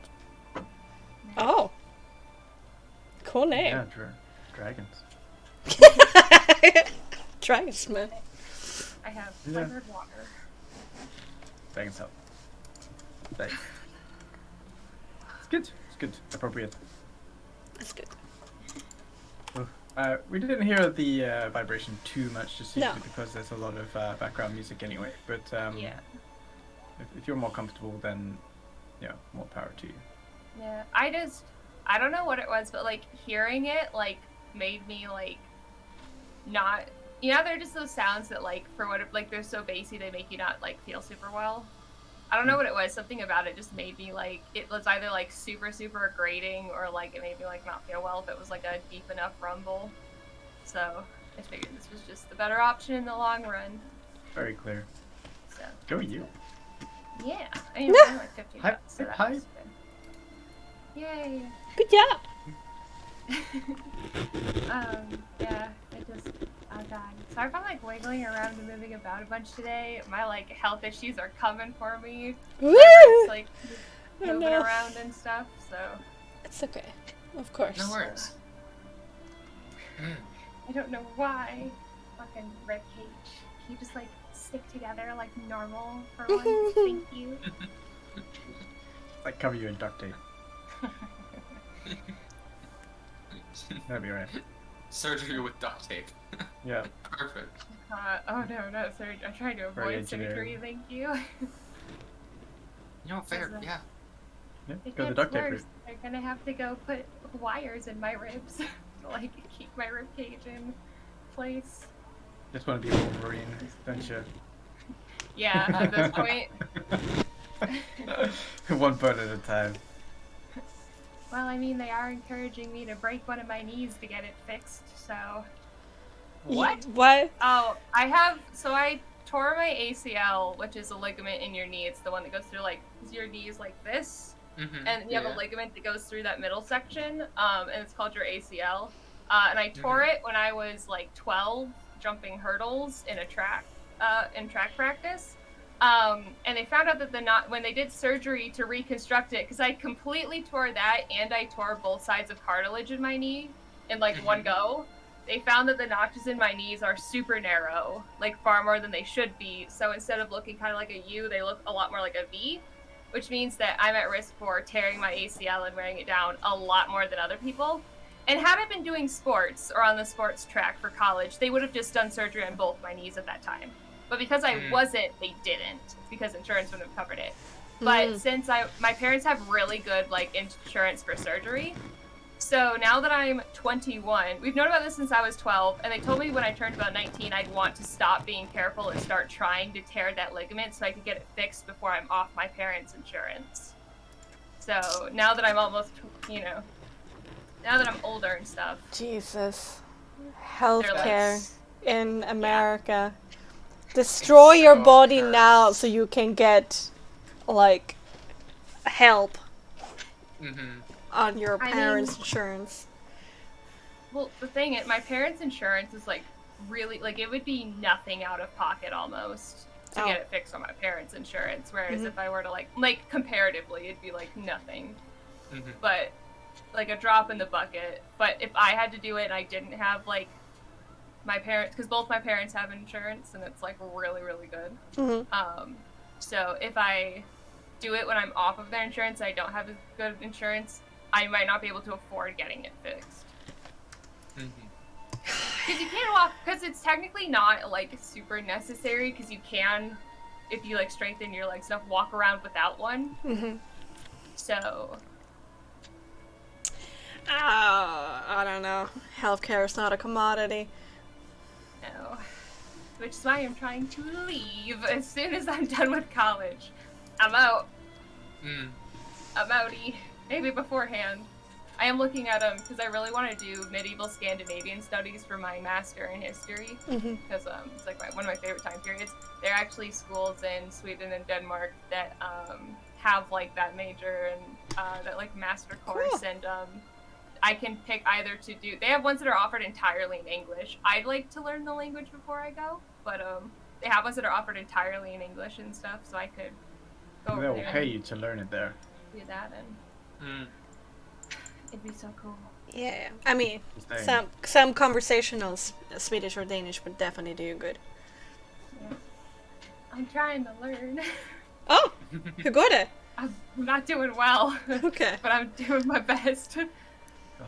You know, if you ever need some help, if you're going for Swedish specifically, I won't do Danish on principle. Well, thank you. The war continues. Yeah. Denmark, no. Our mortal enemies. And our brothers. Hello, welcome back, Lola. Hello, hello. Alright, how do we feel? You ready? Ready. Let's do this. We're gonna go to Ginevra. Back at the waterfall. She's probably going to kind of lean forward and submerge her hands in the water and just... I miss you. I really hope you're watching over me. I could use it right now.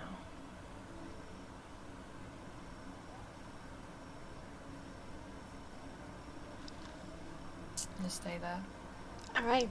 After a few minutes, you softly hear the heavy footfalls of somebody walking towards you. I'll lean back and look towards the footfalls. You see, walking with a crutch, a very old lady, worn lady, with these wrinkles that just form this permanent, like, sad expression on her face, and beyond the crown of spruce branches that, you know, everybody's wearing for the festivities, you see the tattoo on her forehead of a simple circle, a Rianish apprentice tattoo. First thing that you start off with, a simple circle. And she shuffles a little bit closer, then stops at a respectful distance and nods towards you. Good evening. Good evening. I'm Enjoying the view? It's a little bit too loud for me, dear. But it is magnificent. I'm Indeed. sorry to disturb you. No, not at all. I just couldn't help to notice when you were dancing so sweetly with your friends. You have the mark of the priest.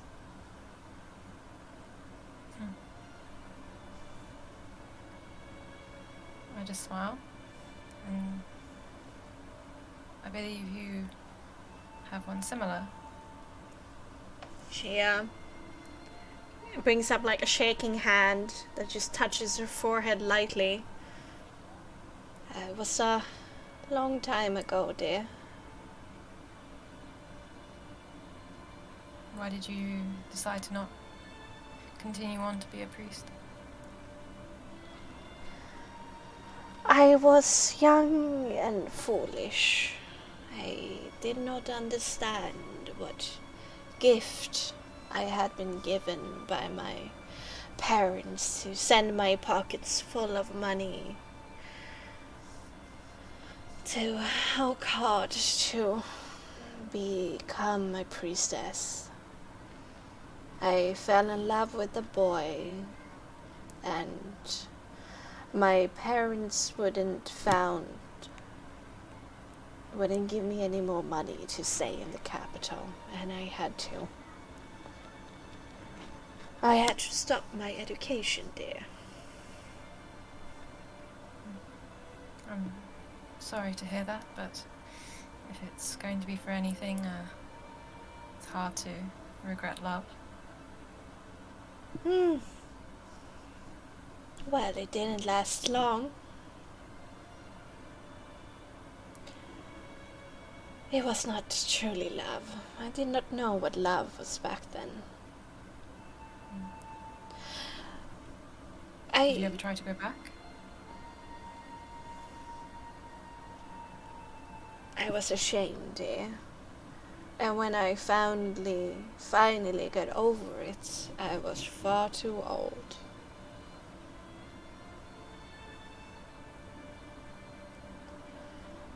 I, of course, respect your privacy, as you're not presenting yourself as a priest to our community, but I was wondering if you wanted to recite the sunset prayer with me for old time's sake. Can I check whether she's legit? Oh, Whether she actually wants to do the prayer? alright, sure.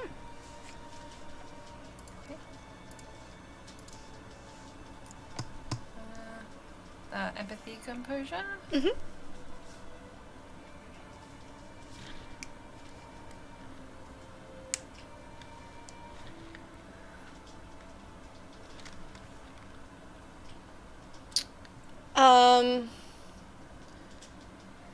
I mean, you cannot be entirely sure, but the feeling, she definitely seemed sorrowful and sentimental. It'd be my pleasure. Thank you kindly. Thank you kindly. I still have my old copy, you see. And she brings out this pretty worn copy of The Radiance of Geno.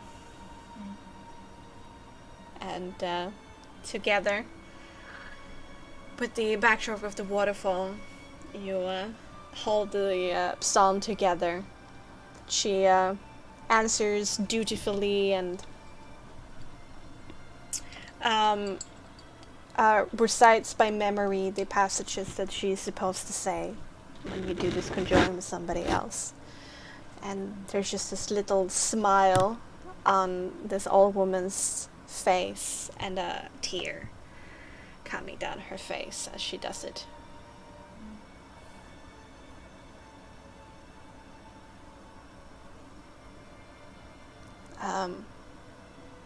When it's over, she thanks you again. Tells you where to find her, and then slowly with her crutch walks back towards the village. Did I manage to get her name? Yes, Ania. Ania.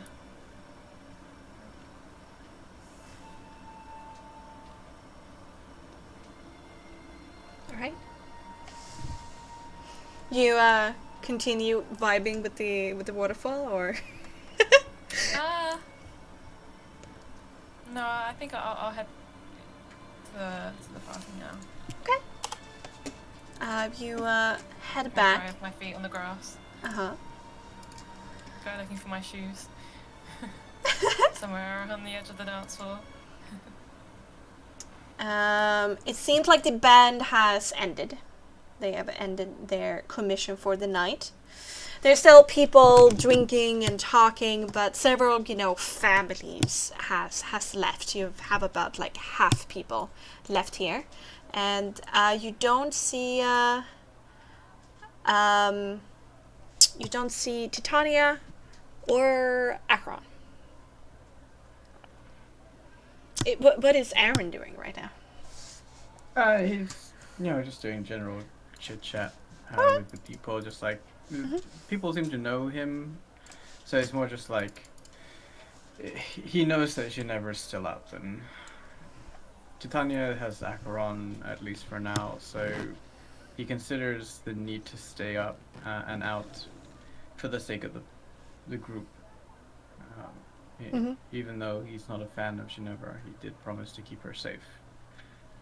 And so he is ensuring that, since she's easy to spot, that he stays up and he's just doing small talk and just listening to the stories of the townsfolk,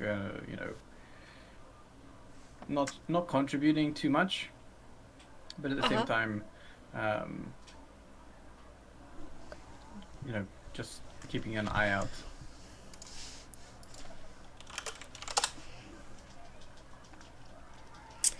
All right. Yeah, but what meets your eye when you keep your eye about is a few meters ahead of you, looking to you, standing beside Yeva, is Lida. She has a shy smile on her lips and like questioning eyes of like, is it time? Alright, I did say that. You promised. And I'm here to see it.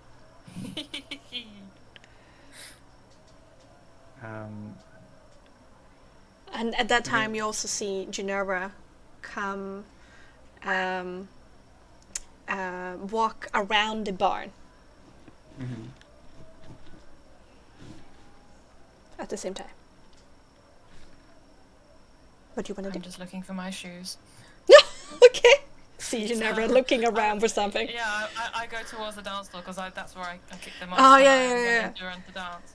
Alright. So I'm not like trying to engage him in anything. I'm giving Alright. him his space. I guess at this point now I'll go over to Lida. They Soon as she Quick walks towards her, she like breaks away from Yeva and walks towards you, meet you halfway. Lida, I believe I made you a promise. Caesarean. You're very gentlemanly. Seems the band is all but left, so perhaps we go to the water's edge. Makes no difference here or over there.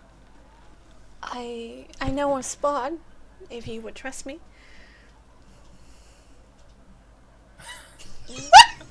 Immediately, that's such expression. How old is this girl? Smart choice. She's in her early 20s. Yeah, around 20. Very well. Alright. She leads you away from the party and a little bit towards the river.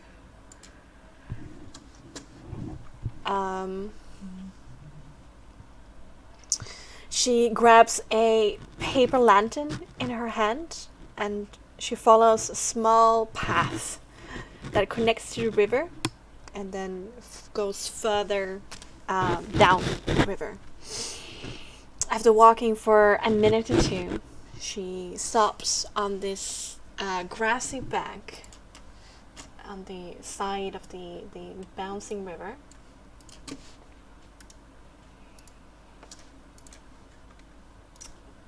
bring her out again. Here we are.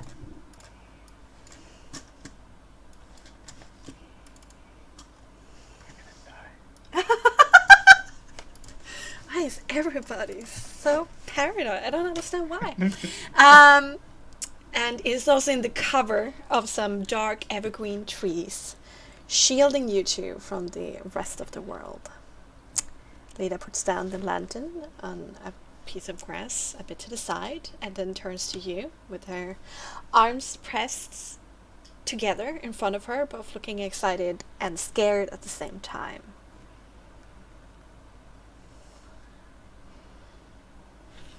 I'm not too partial of the folk music in these parts.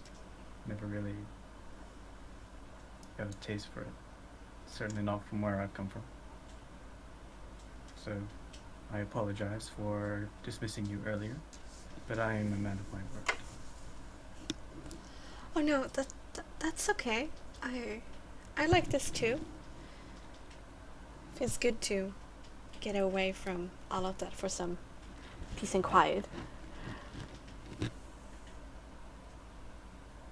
And I did promise you a dance. She hypes herself up tiny bit, takes a step forward. I would very much like that. Aaron takes the briefest of moments to close his eyes and breathe in the night air, almost steeling himself against the situation. Uh-huh. And he looks down to her and he says, Yeah, she's pretty short, like 165 or something like that. okay. I haven't done this for a long time, but since you are so patient, allow me to play you the songs of my people. And he gestures in the air with his hand, and a dull glow comes from under his glove, and light music begins to form in the air.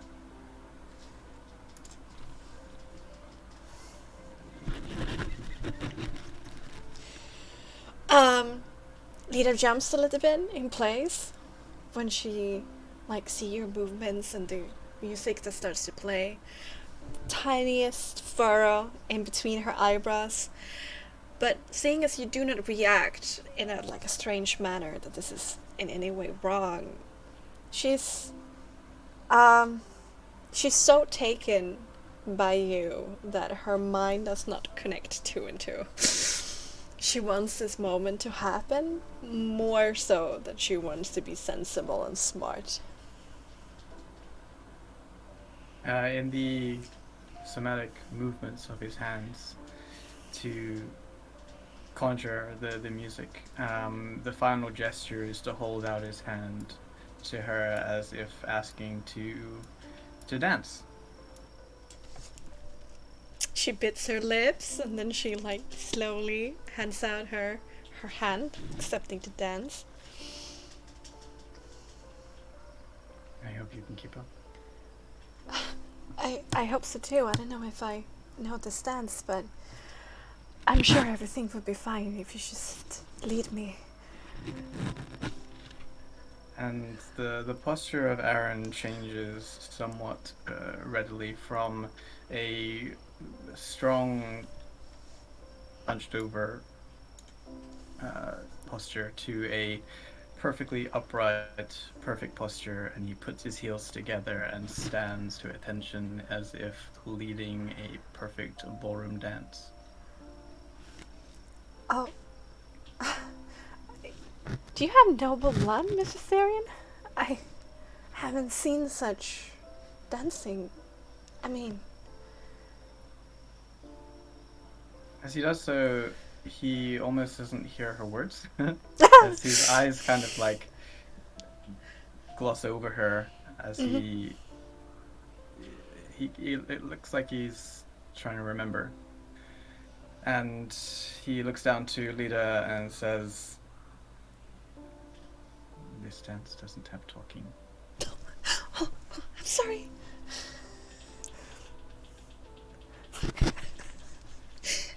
Alright, she steps closer to you. And I will begin the dance. Alright. It's a waltz-like dance, right? A rhythm to it. Specific, like more of a rigid but close dance, and then you have this certain. It's flowing but rigid. It's structured yet free. It's kind of a balance of both. One might say waltz-esque, but not as, you know, 1, 2, 3 kind of feeling. Okay. And he will give what he promised, and he will lead her around this grassy clearing in time with the music that he is listening to intently. And as far as Lita is concerned, she might as well not be there. I see. Yeah. You only glance over the dreamy expression of the young girl in front of you, soft lines of her face, light brown, hopeful eyes, and the slightly wavy reddish brown hair that frames her face. You feel the warmth of her body seep into yours from your light embrace as you move gently to the music. The moon shifts into view from the cloud cover, basking you in a cold, white bluish light. As a tiny gasp that comes from Lita's lips that you hardly take notice to, as she is transfixed by the silvery shimmer of your hair. Still, Lita's mind is intoxicated by the magic of this moment. The question is, how long will that last? But you sway for some time, unconcerned by Lita's awe of your features, and your mind inevitably starts to wander to certain places, out of control, and perhaps beyond, like, despite your better judgment.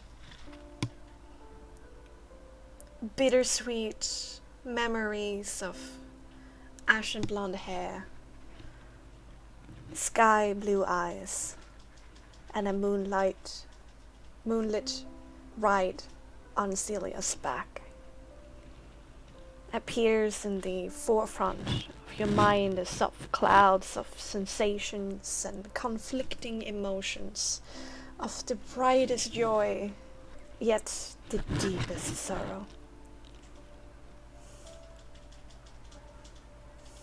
A tear forms and tracks down the scar that is on the left side of his cheek as he continues to dance in silence. Lita takes in every moment of it, trying to savor it. She almost has a feeling that this moment will be over and you will just disappear. So she clings onto you a bit, not wanting it to end.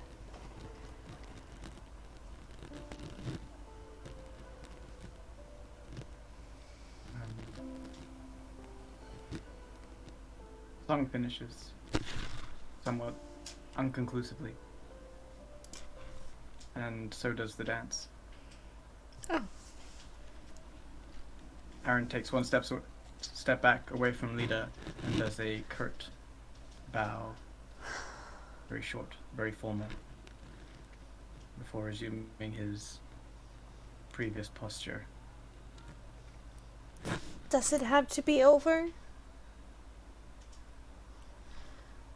Am I Don't you not? still? Okay. I understand. You know where to find me. Alright? I really enjoyed this. Aaron gives Leader a nod with a half turn away from her, concerned with the memories that he is holding. It's a bit of a rejected look on Lena's face, and she takes the lantern and kinda half runs away from you.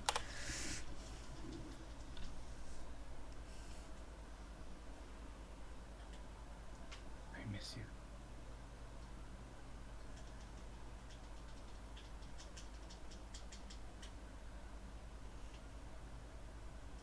Alright. And Aaron spends some time with the river and his memories.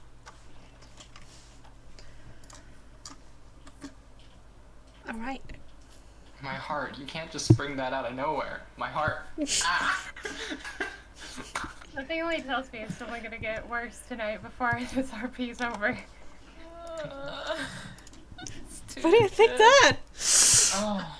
We have secret conversations to go through still. Oh shit. Oh yeah. We were not. We were. When we said we were gonna retire, that was like a mutual understanding of like we need to find somewhere private to talk. Oh, okay, okay. It was not sleepy retire. Well, Ginevra, you find your slippers. What do you want to do after that?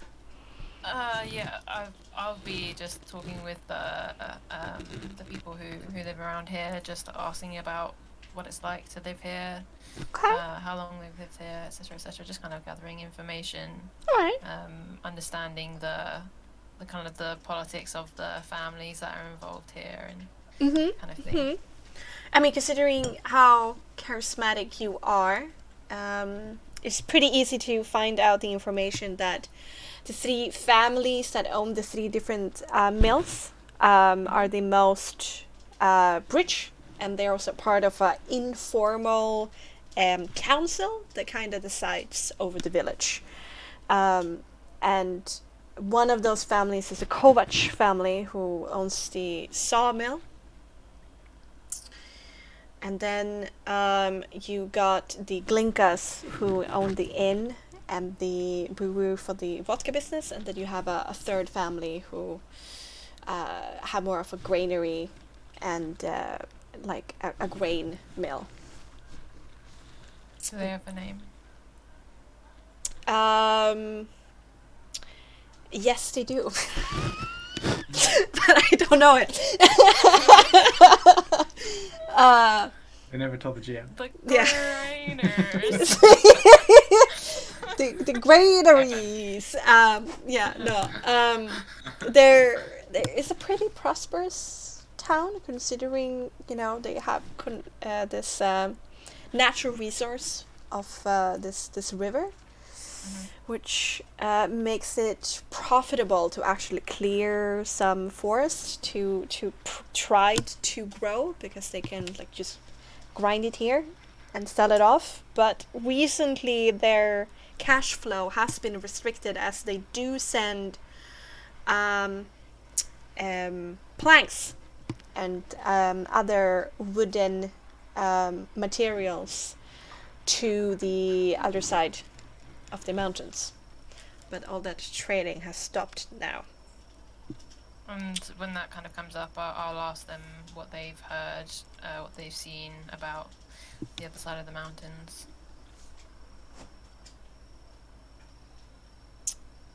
There's a little bit of like a west side, east side going on. Because they're like saying that they're they're a little bit uncivilized, a little bit rough around the edges, very, very isolated, which is pretty funny because other people would say woodlings in general are just these things. But there's also a sense of maybe judgment for like allowing themselves to be bowed and cowed by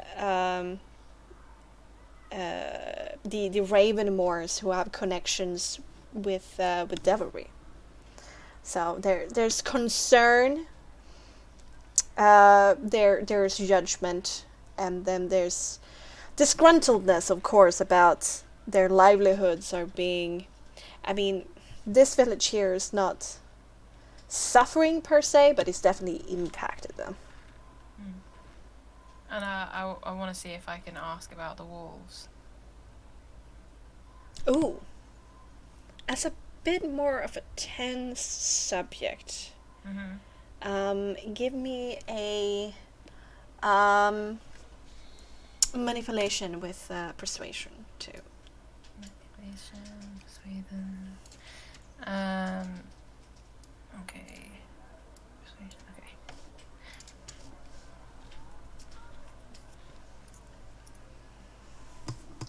Oh, there. You find your way actually to Jadran, who Okay. is pretty drunk by now. Okay. I recognize you. You travel with Aaron, right? Yeah. You two are familiar, right? Yeah. We go Doorway or back. something? Yeah. Kinda weird, isn't it? Kinda nickname. I don't know who came up with that. I don't think it really flows. I want to call him Gold Eyes. I called him that a few times, but everybody else just goes Goldway, and flow Yeah, with the I mean- flow. Yeah, whatever suits you. Alright, I will call him Gold Eyes. I'm sure he'll love that. I think he'll prefer that. I think so too. I mean, it's very brave of you to go into these woods.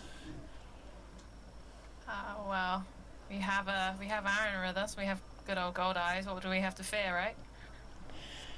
I mean, he's pretty good at taking care of himself, but I don't know if he can save you from everything. What other things would you have to fear in these woods? Well, being outnumbered, kind of thing. By There are a lot of different, how shall I say, military groups of different, quality in the woods.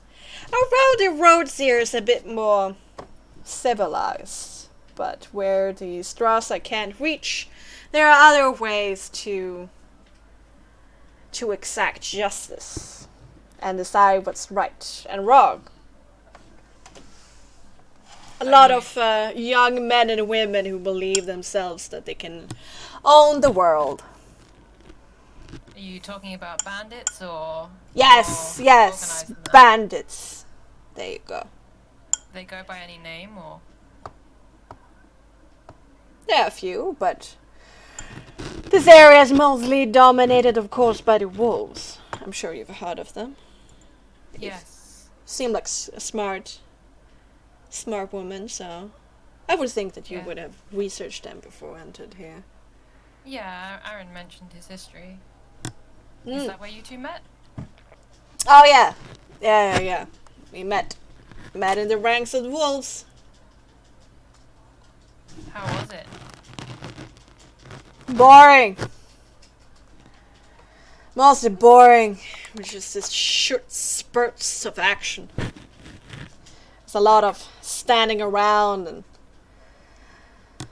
guarding, camps and moving from here to there. Do they have much of a presence nowadays in these areas? More so than no. before. I mean, the wolves were just a little pack, but now they're huge in these parts. Do you have any crazy stories of you and Gold Eyes? Your times in the wolves? Quite a few. Aaron can be a bit uptight sometimes. Oh, I hadn't noticed. We had this pretty skilled man with daggers, a bit of more of a quick fella, who really looked up to Aaron, you see. Came on to him one night, and it was very hilarious of how Aaron dealt with it.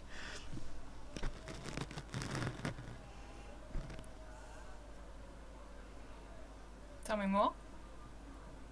Well, have you ever seen the man blush? I certainly haven't seen him blush. Need to look closely, but it's there. Didn't know what to say first, but then pretty strictly told him, like, off. And it got so sad. I don't know. Tried to be friends with the man, but he's always been a bit of a lone wolf. Sorry. There was a pun there. That's a good pun. What happened to the boy? The boy? It's never been a boy. No, not. Oh, well, the one with that. Ah, that boy. Oh, yeah, well. Yeah. It was heartbroken for a while, but he got over it. Plenty of lads in the ranks. So you don't ever miss going back? Or wish to go back? You know, sometimes you do reminisce about the old days, but then I remember then, you know, having a dry place to sleep, and a steady flow of coin in my pocket, and I don't need to watch out for errant arrows in the woods. No. But I have to work myself to get to the point where I am. Buy myself into the community. Do they show themselves much in the community nowadays? Or do they just stick to the woods? They come here and there. Used to more in the past, of course, as they took their merchandise past us.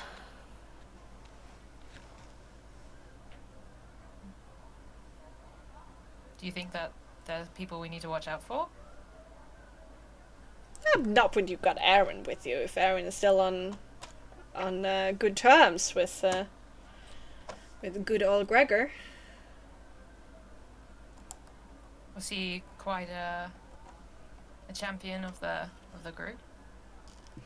I mean, we all celebrated Galwain for his combat ability, but I know it was never much loyalty or life in the man. Gregor could get a little bit annoyed at times. Because of his lack of loyalty? Yes. You need to know that you have a man's back and their support when you go into a situation that can cost you your life. Not all lads thought so of Goldwain at all moments. There were certain things also he just refused to do. Oh yeah? Yeah, the more unsavory parts. You know, he was definitely a scoundrel, but he tried to be a good one. I respect him for that, but it's a bit naive. And the Wolves don't have any problem with people just leaving their ranks?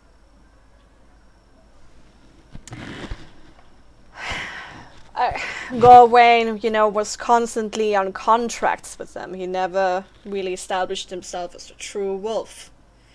But, of course, Gregor tried to make him stay.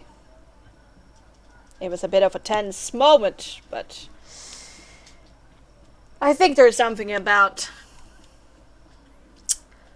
Aaron's enigmatic and dangerous ways that made Gregor think it was better to not poke a sleeping bear, if you know what I mean. Yeah, I know what you mean. And so you were already part of the Wolves when you met, or you joined together? No, I was there before him. Much younger back then. Just as handsome, I'm sure. Of course. Of course. But I've grown a little bit since then, I will tell you. Oh, really? Yeah. Both Nice. vertically and Doesn't really climb horizontally. trees anymore. I was more of a mountain lion back then. Now I'm a bit more like a bear. A bear? Yeah. Yeah. All this vodka and ale is getting to me.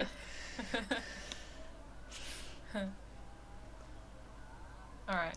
And I'll just kind of continue on with that conversation. No. Speaking of ale, you need to sit down and share one with me. Hey, you made me talk a lot about my past. You owe me. Alright. Alright. Elsewhere! Where do you guys go for some privacy? Honestly, I think the inn might be our Yeah, best bet. I think we just pretend we're being honest about retiring Okay. to whoever might have been listening, and go to our room at the inn for some privacy. Mm-hmm.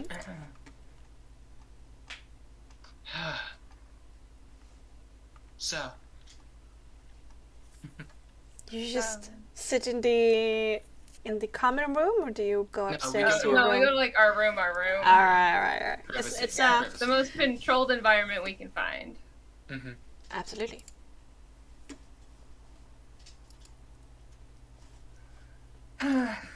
So we've learned a couple of things. Apparently, this village has some cordial relationships with banditry, which is interesting. Not to mention the recruitment. You're surprised? I guess I shouldn't be. It's a small town. In a kingdom in political strife. These people, some of them might have some amount of wealth, the three great families or whatever, but everyone else is doing what they gotta to get by.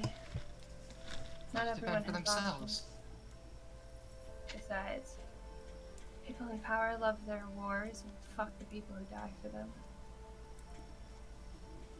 If this town makes it to that, assuming our little visit hasn't cost them everything.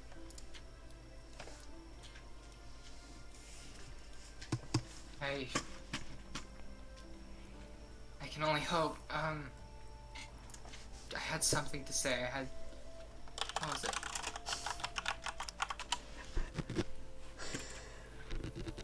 Was it about the war or our companions? Their lovely choices and plans.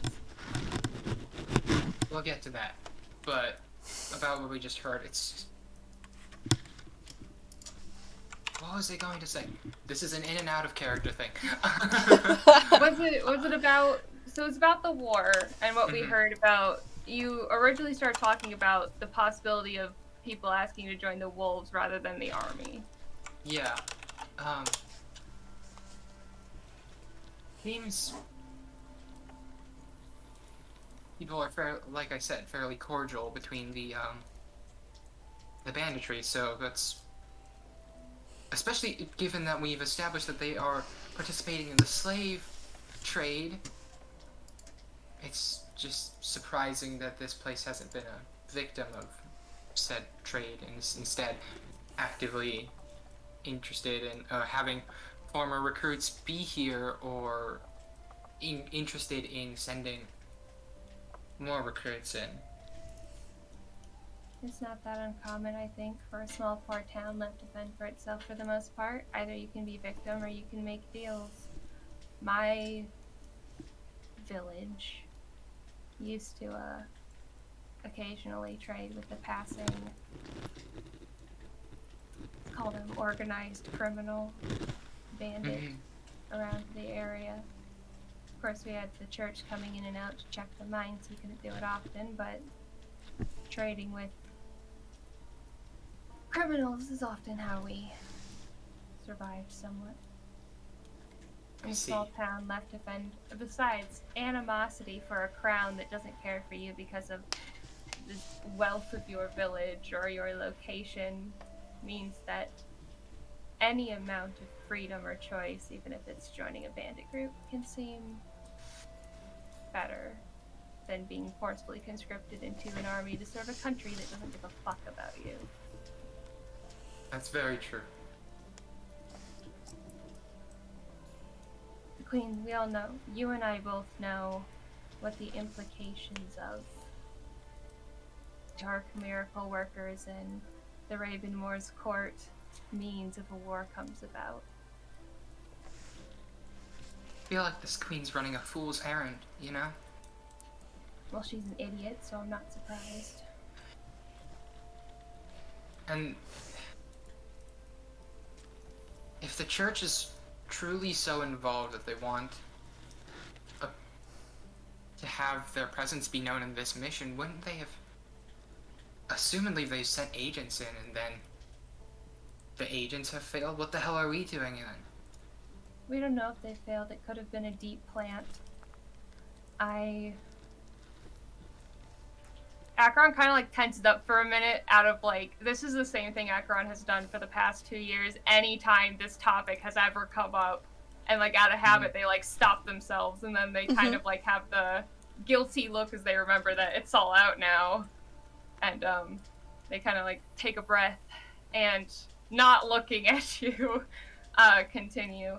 That's not what I used to do, but I knew someone who was a deep plant spy who spent years in places being given a cover and an identity, getting in the organic way. Sometimes contact wouldn't be had for months at a time, if not longer. We have no way of knowing if their agents have been caught or if they're active. Regardless, it should be concerning. And frankly, the lack of concern on our companion's part is even more reason for concern. I question the plan that we established yesterday. In no world does revealing an agent's identity have any chance of actually doing anything. You know, if we know they're an agent, what the hell? Like, the only way there's anything could come of that is if we, you know, bested them in combat, tied them up, restrained them, brought them to a local authority, interrogated them for information, etc. Probably. And then that would happen because they have the tools to do that. I mean, I can't tell you exactly how they're watching us. I wasn't a scout. I was primarily assassination and interrogations, let's call it. Right. I knew a scout, my friend, that she was one of their best, actually. She was a very good scout, and she told me a bit about her jobs, and they wouldn't get close enough for us to see them. Besides, Aaron seems confident he can take them, and Ginevra seems confident that we can convince them out of it. I have my doubts about both of those. I mean, I know Aaron is capable, but I also know you're capable. Let's put it this way. You knew me for a couple years at Einor, and I spent around 12 years, including my training, being an agent. Most of these people, like I was brought in as children and trained. And that training is harsh. The stakes are life or death from the start, and everyone's aware of it. And they teach you that that's just how it goes. Either you're successful or you're dead. And these people have been trained and worked knowing this. there's no room for failure, even in the first year of training. As children, you succeed or you die, and they are used to that. And they would complete their mission or fall doing it without a second thought. To them, casualties are expected, even if it is you. There's nothing to reason with, because there is no... If they fail, it's not just them who gets taken out. If it is suspected that they had been planning something, they had talked to someone, everyone that they suspected that they talked to, dead. Anyone those people may have talked to, dead. Most agents aren't allowed to have friends, family, contacts outside of the church, so luckily that means that when one of them dies, there's no network of people looking for them, so there's no one else to kill. However... Except in a special case. Yeah. Except for in a special case. You can't convince them out of it, because the church... Well, the other thing is the church controls their money, the church controls their resources, their housing, their lives. There is nothing outside of it. There's nothing to convince them down. There's nothing for them to go to.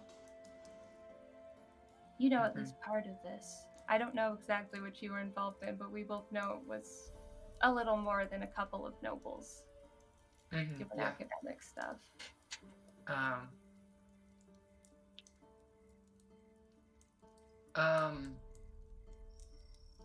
Yeah, I mean, this has been on my mind, since I left, right? But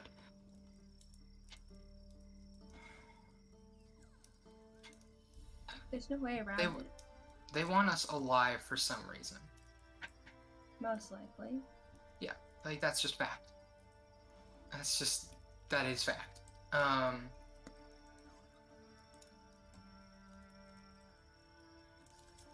And I'm trying to hypothesize, well, I have a couple of theories as to why, but I don't know. What'd you say? I said, go on. Oh, yeah, you want to hear? I have been thinking,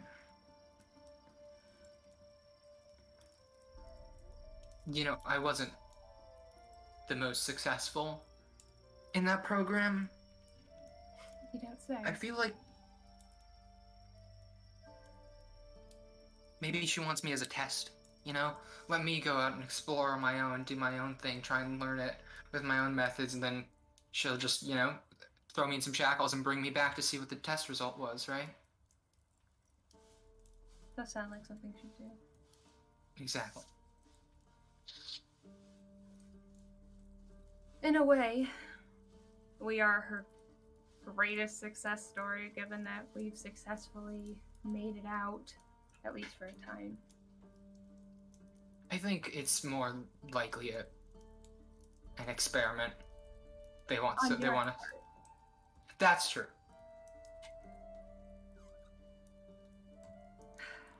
I don't think the agents are here to protect Ginevra, as she says.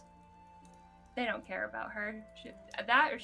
It's either she's a lot higher up than we thought, and I doubt it. Or it's wishful thinking, or she's lying to us.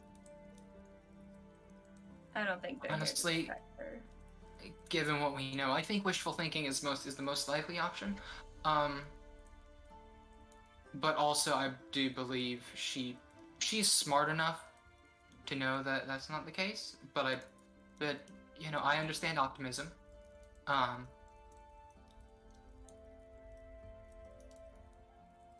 Well, this optimism's gonna have a pretty hefty price for them.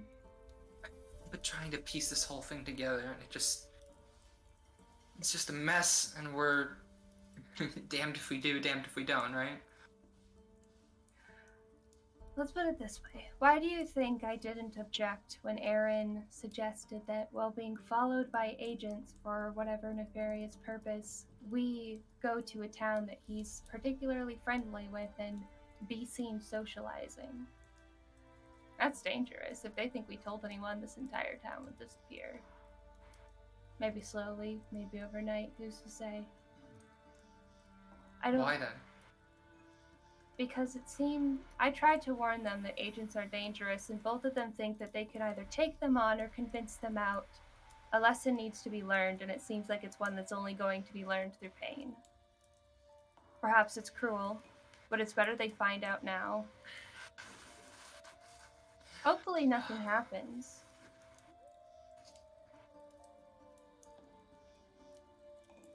But if they think that they can just oust agents and call out the church and get away with it, we'll be lucky if one town is all that gets buried.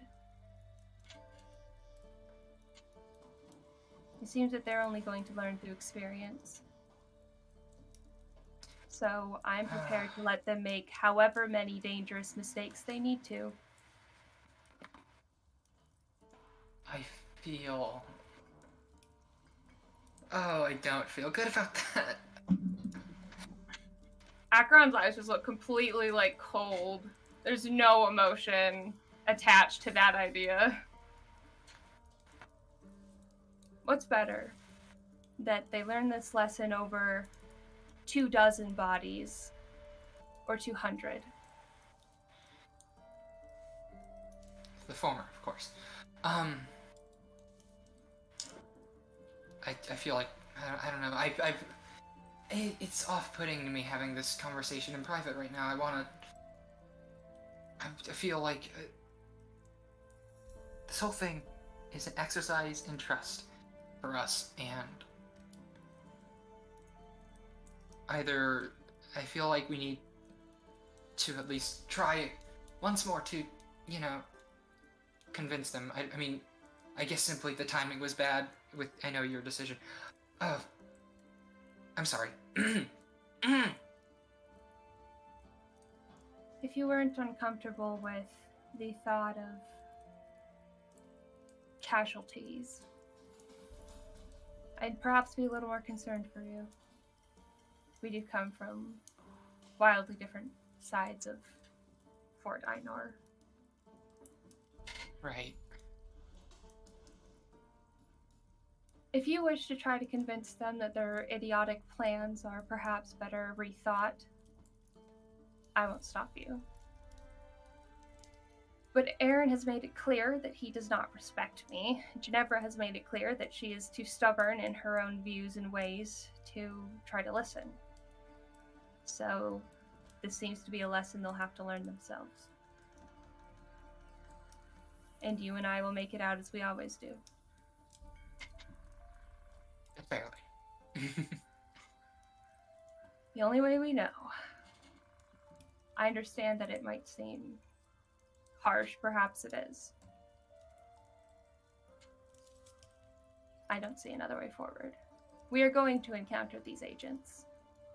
It is going to happen, and people are going to die. These are facts. We can't escape them. We can't convince them. And if we discover them, it will end in death. Yep. All we can do is wait for them to spring their plan and be as prepared as we possibly can when they do. Why must my dreams beget so much violence? Nothing worthwhile has ever come out of peace. I mean, if you think of the metaphor of a forge, nothing beautiful is ever made through gentle means. In order to make crowns, you must melt metal, beat it into shape. Molten things, hot and violent, can become beautiful. But they have to be forced that way. I guess that's the thing about trying to make things change. Things change. May I make a confession quickly? Of course. I swore an oath to always seek the truth and share the truth, and yet here I am engaging in subterfuge and violence and deception for years.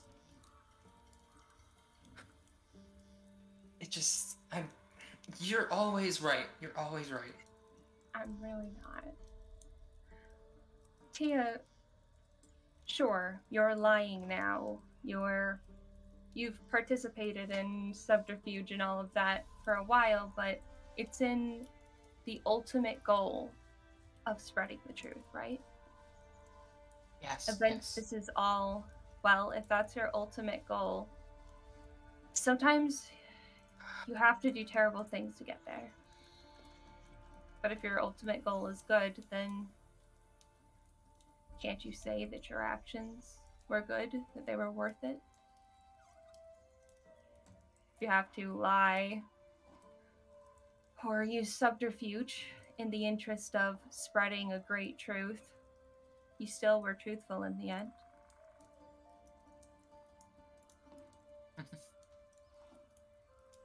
I don't. You are correct. I guess I don't live in that. I always tried to hold by that ideal. You know, it's how do I put this? It's, if it costs this many lives, fortunes, for even just a simple lesson such as this, how worth it is it? A means to an end is a very slippery philosophical slope. And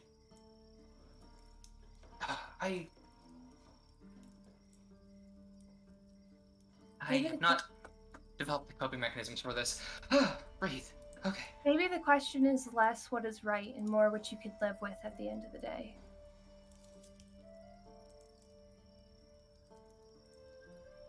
When all is said and done,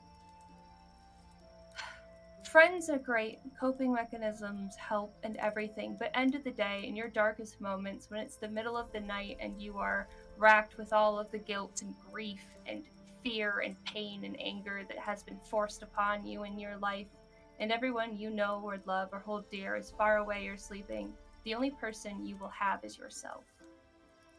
So maybe you should ask yourself less of what is truly good or evil, and if it even matters, and more with what in those moments can you live with.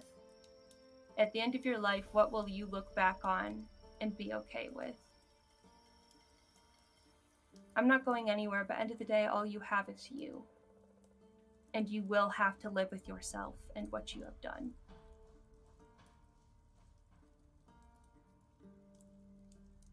That's a lesson I know all too well. You're so adult, mature. I feel like most of Benefits these of not having a childhood, I suppose.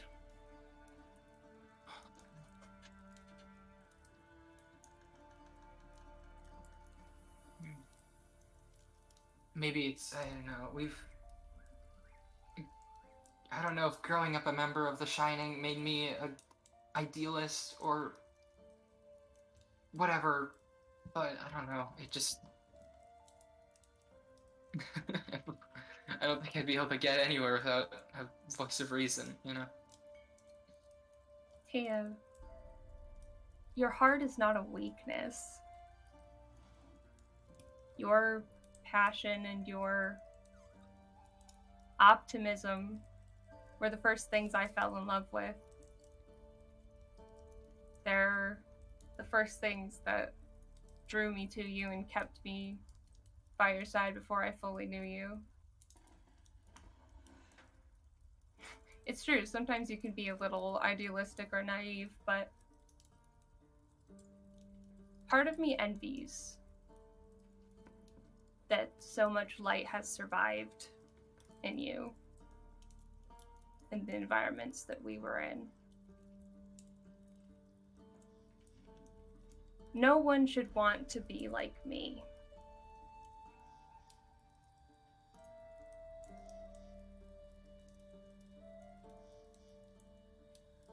suppose not. No one deserves to live like... no one deserves to go through what either of us did. We both know that, and that's why we're doing this. Exactly. I will say that I've done some truly horrific things. Things that will haunt me and that I will regret for as long as I live and maybe beyond. But there is very little I wouldn't do in order to spare future people from the same fate. And at the end of the day, that's something I can live with. I'm willing to pay. The price that I'm willing to pay is expensive for what I deem to be the better future. And if it's not the same for you, that doesn't mean you're any less good or weak. It just means that we're different.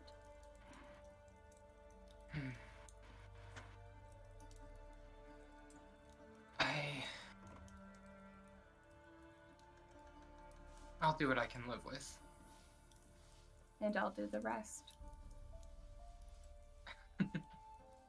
Make it sound so ominous. It is. That's true. Okay. Get some sleep. We need it. I have to cut up some carrots first for our protection. So. You know what? You take care of that. Can I help you in any way? How easy a task is this stage of preparing the poison? It's very tight in here. And in these rooms, they're basically just like, this rectangular space where there's like space enough for you to walk beside a bed, and then there's a bed. Okay. And like a washing area. So it's, I mean, you can try to do it in the bed, but... No, well, do I think they'll keep until tomorrow? Until tomorrow, sure. As long as you keep them in a cold and, or cool and dark place. Alright, I'll try to do that then. Alright. Alright. Yeah. Okay. Yep. We zoom out from the inn back to the more active areas still of Cedar Falls. Well, it's slowly but surely getting more and more calm. Geneva, Aaron, who wants to take charge? I can return to the lighted area after a time spending, little private moments in just staying there. And I see Geneva talking to Jadran. Jadran, yeah. And I will. How much has he been drinking? He's pretty red on the nose, if you know what I mean. Pretty red on this. Okay. I'll be briefly polite, and I kind of like walk briskly over there to Jadron and say, hope you haven't been filling this one's head with crazy stories there, Jadron. She's a lady from the church, don't you know? What? You're pulling my leg. What? No, I'm way too drunk for this. What? Of course. No, but they don't usually... They don't dress like that, they don't act like that. Why are you so surprised? Are you still here? The light of Rion and everything to you. I swear I don't usually drink this much. Don't worry, Adrian. You've been great company. Please don't change how you're being just because of that. An old man tries. But really? You're a priest? In these parts? And we talked about bandaging together? Oh my days. What do you think's gonna happen? Is there a way to, like, buy forgiveness of Rian? Because I would do that immediately. Do you want a donation and you can, like, give me a prayer or something like that? I just feel like I confessed my sin to Rian himself. I mean, yeah, if you want to do a confession, we can do that right now.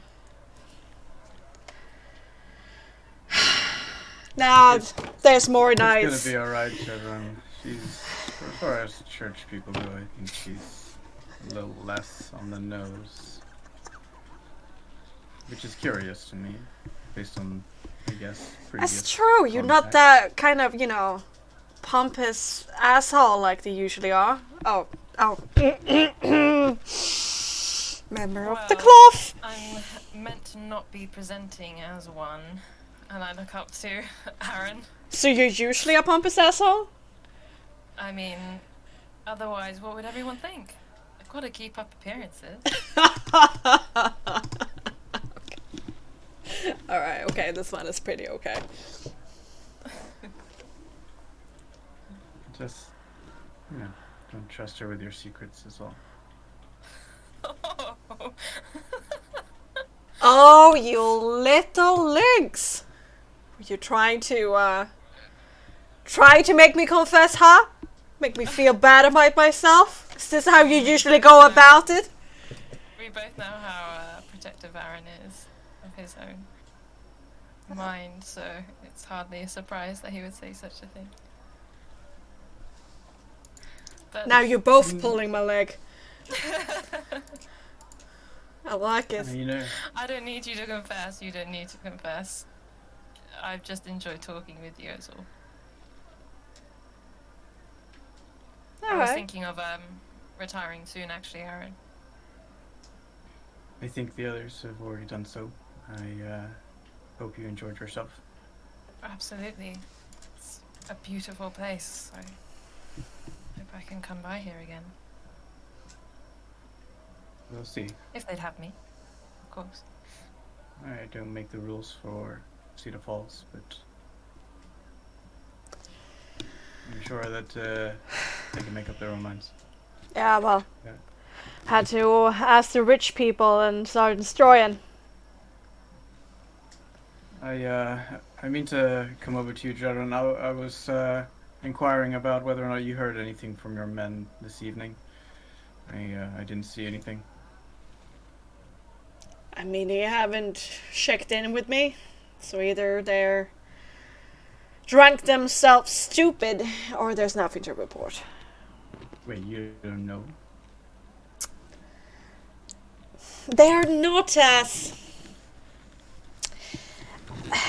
reliable as the Strasser or the Wolves would be.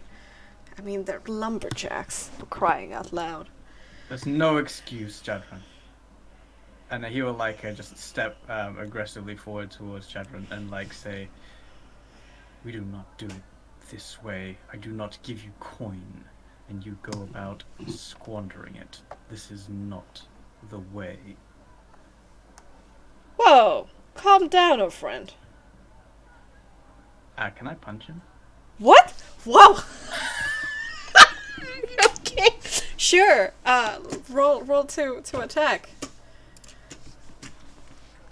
Guess. You guess.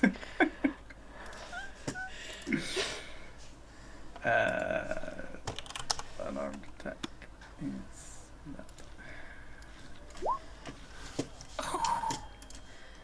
Yeah, no, there's no way in darkness that he can protect himself against that. No, I mean, he's also drunk. Yeah. Okay. He just takes it. I guess straight in the face. Yeah. Yeah, like on the jaw. I know that this won't knock him out, and I know that this, what the communication represents to the wolves, or at least ex-wolves. I say, stands check in up. with your men. Check in with your men now. as he tumbled a little bit back, holding his yaw, feeling a little bit dizzy, checking himself that if he's going to throw up or not. Steadies himself. Alright. Just having a good time. I'm gonna go and do so. I didn't know it was such a serious thing, Aaron. Who was exactly following you? Well, you can consider it as serious if you have to tell these lumberjacks' wives that their husbands aren't coming home tonight. There's a few females in there, but sure, I'll go. Hope you had a lovely evening, priestess. He does this mock bow and then lumbers out of the square. We turn to each other. Is he going to be okay going alone? I mean, he's drunk, Aaron. He knows how to handle himself. Except for in this context, he did not handle himself in the correct and proper manner. And I apologize for that.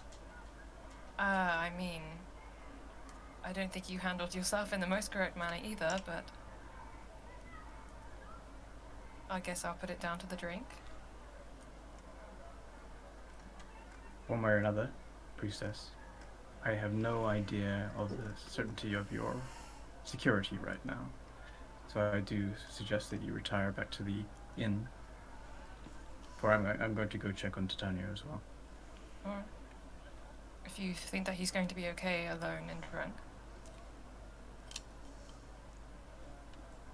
Well, he's been drunker. Alright.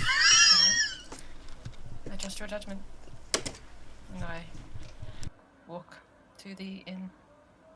I escort Ginevra, almost like ushering, shepherding with a mop. She glides gracefully as ever. Alright. Pretty cute. Pretty cute. Alright. You arrive at the inn. Anything special you want to do before bed?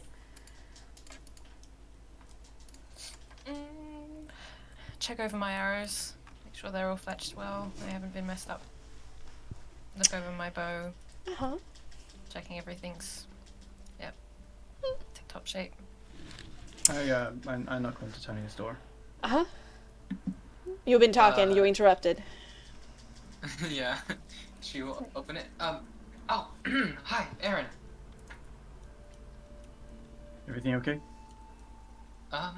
Yeah, we're feeling pretty secure right now. It was quite the night, so Akron and I are gonna fall asleep soon. And yourself? You know, has its up and downs. Okay. I would, if you are feeling secure, then fine. I'm just tying up a loose end. Don't worry about me, but maybe lock the door. You mind sharing? Well, I paid Jadron to ensure that some perimeter scouts would check in periodically, and he refused or failed to do so. So I encouraged him to go check. He will be a moment, but I'm just gonna. Ginevra's here. She's back. Just stay put. I'll just gonna go check. I see. Thank you for all your help. Sure.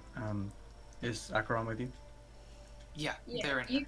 you can hear like faint humming in the background that stopped briefly as you mentioned perimeter scouts, but has once again picked up. Akron, I'm just gonna do a quick check outside. I'm uncertain about certain security holes, and given we know that we're being followed, I just wanted to make sure that everything's fine. I'm unsure though. And I would appreciate your abilities, given I know that you have ways of not being seen. You're asking me to come with? Unless you'd rather stay here. Sure, let me change out of this though. Give me just a moment. Alright, I'm gonna retire for the evening. Thank you to both for your your help. I really appreciate it. Good luck. Yeah, Akron's just gonna change into like the traveling clothes again. Uh-huh.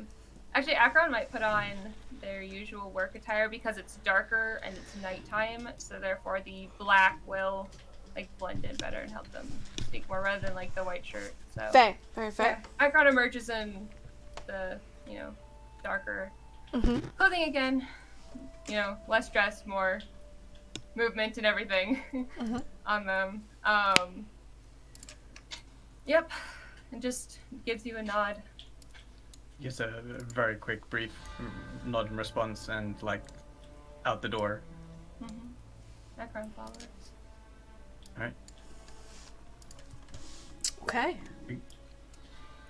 Aaron doesn't light a torch or anything like that, but is very confident in the way he strides through the darkness. Akron's pretty accustomed to seeing in the dark. True. True. Okay, so what's the plan? Good question. Aaron? Aaron is well versed in establishing perimeters. He Fair. given his experience, it's safe to assume that he would know priority positions, elevated positions, places that, if chosen to send scouts to, that's where they'd be stationed. So Yes. quickly and silently to, rely on his training. All right. You have been in this place before, so there are some potential spots that you thought about that could be a good place to set up shop. You head there, and you do see that there is a lumberjack, like with a torch. There's a clay jug beside them, but they're awake and greets you with a nod. So apparently, at least this lumberjack is in a position that you would station them yourself. I don't greet them. I just give a nod and then a quick glance to Akron and say, next. Yeah, Akron's just following. Okay. All right. Next spot. There are more spots that you would have wanted to put out scouts on, but seeing as there was only 5 you could buy, there are like 5 around the village. 3 of them a little bit closer to the main road, as that would be most probable for people to come from in that direction. But on Can I check for tracks? yeah, you can. If this is a point of, vulnerability. True. Definitely in the back, since it's only 5. I convey to Akron and say, this seems like a gap in the chain here. Quickly look for any signs of breach. Akron will humor him. He, of course, will make some kind of snappy comment about, yes, because spies often go by the main road. Oh, we're not on the main road. Oh, We're it's We're like in the a back. gap, yeah. Yeah. Akron will look. Akron will look around. All right, then with advantage, give me survival with intelligence. Ew. Yeah. I don't have good stuff with that. I can roll if you wanna. Yeah, if you Me wanna assist. Go 5 it. Yeah, I'll assist you. I'm better at singing than searching.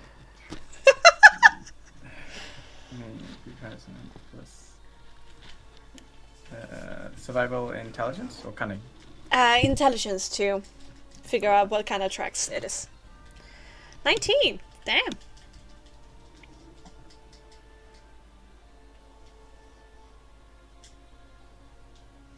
There are some village drunks that have been wandering around, getting into the bushes for who knows what. But those tracks are pretty easily, readable because they're very broad, because they're quite unbalanced. You can see that they're unbalanced in the track itself. But beyond that, here in the back, you do not find any tracks that would indicate anything else than just village trunks or animals. According to Akron's knowledge of Akron's done some invasion stuff, some sneaking in and doing some things.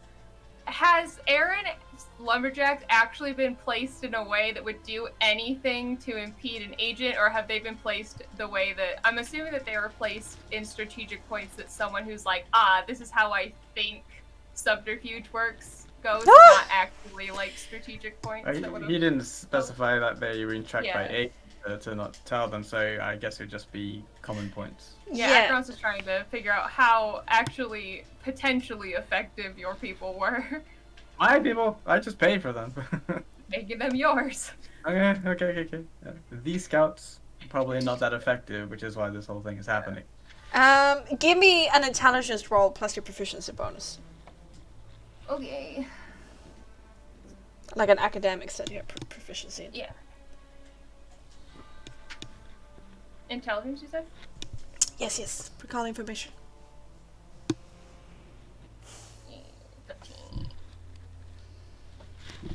13. Well, with your background, it should be...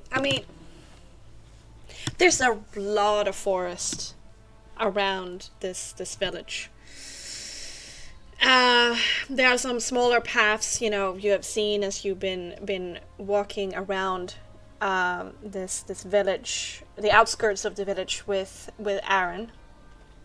But there's also just a lot of stretches of just forests and fields. Now, either they could, work with disguise.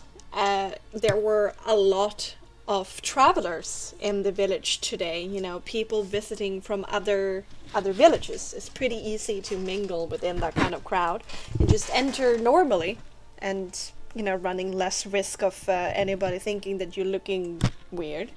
But there's also, of course, a possibility for a scout that is a master of, moving unseen to just get into the streets of the village through the forest. If they were to watch us, what would Akron point out as vantage points? The village, is sit a little bit in the middle of a dale, but a little bit higher up the dale because they got the bluff behind them with the waterfall and the river going down streams. But you got this gentle rolling hills on both sides of the river. There are some fields that climb up on one of these this gentle hill to the north.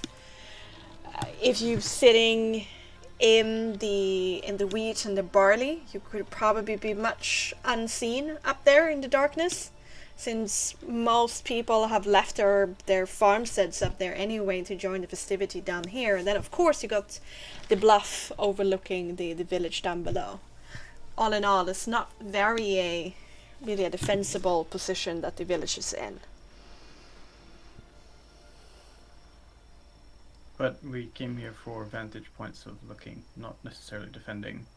Yes. These lumberjacks are not been put out by Jordan in accordance of hindering anybody from entering. They're only passively watching if they find somebody that enters in a mysterious way. Mm-hmm. And they haven't. Have they all been alive? You We're go going in. one so far. Yes, but you take your perimeter, and all 5 are alive and well. One of them says, "Hey, so what am I actually looking out for? It's pretty cold out here." Is Jadron being by? Yeah, come by later. Asked me to stand more straight. Just a moment ago. Yeah, how do you know? Something I should know? Something going on? No. Oh. Just keep a lookout. Is it some kind of new bandit group? Maybe. Oh shit. Alright. Better call in the wolves. If everyone is fine, our return to Akron safe. I'm not too impressed with how they've been arranged, but maybe we take a look at from the bluffs up above. That's why we're here. That's why we came here. If you really want to, you're lucky all your men are alive.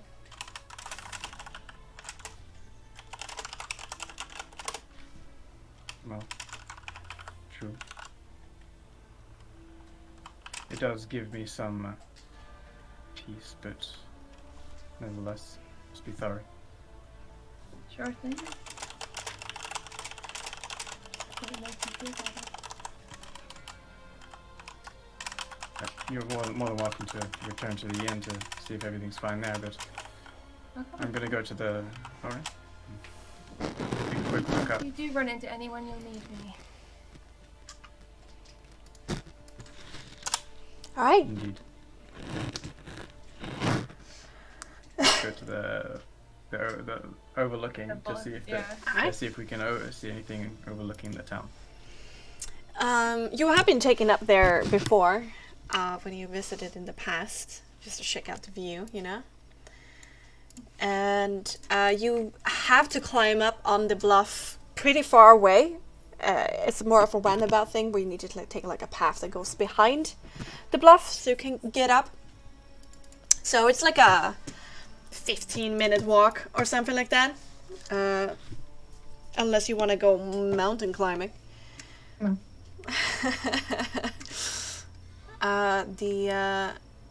You'll be looking into the forest. Mm-hmm. You know, peering deep into the darkness.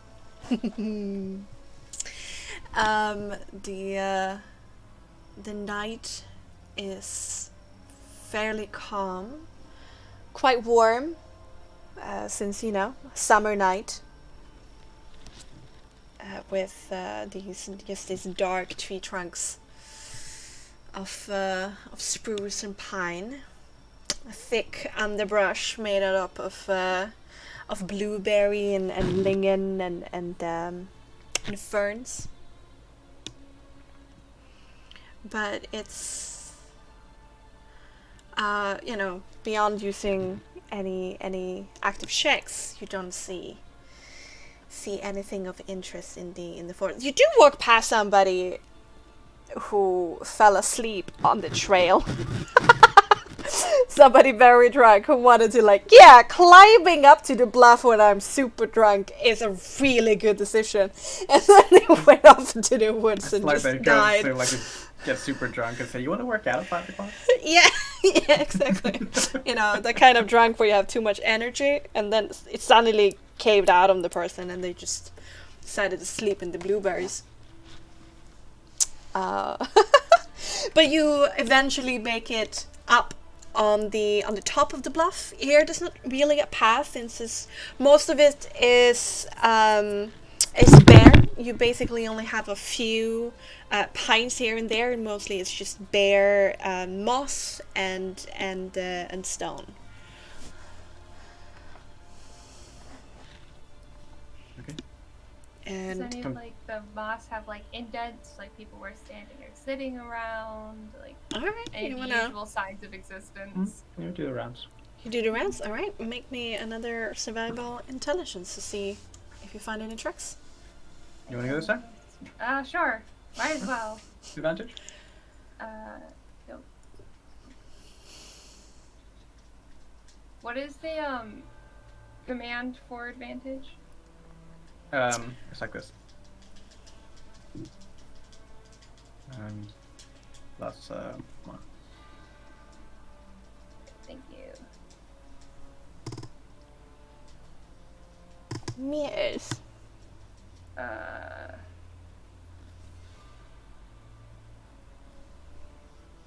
Good job.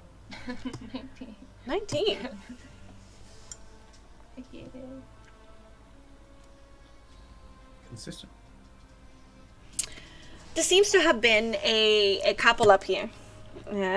Two people have walked up here and walked out to, I mean, a fair distance to the edge, and then just turned around and walked back.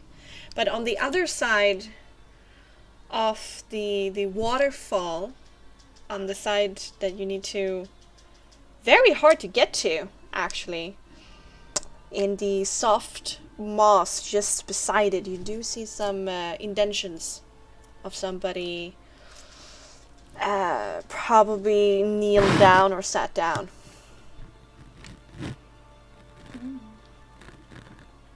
Uh-oh. Uh-oh, what's the uh-oh?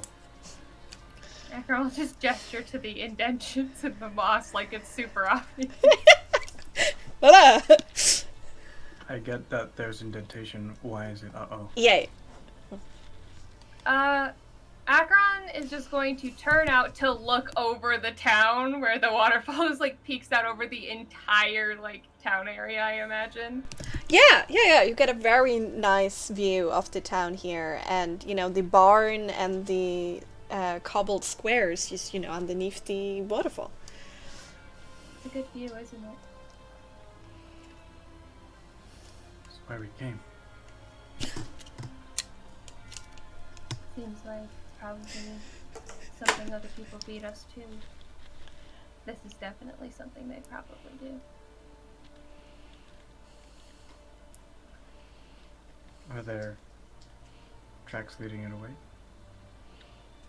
Are there? Yeah, tracks that lead into the forest on the other side. Goes out of view. There are. Are you sure this is what you want to do?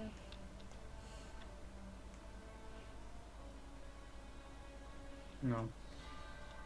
No, it makes no sense to leave them in the inn.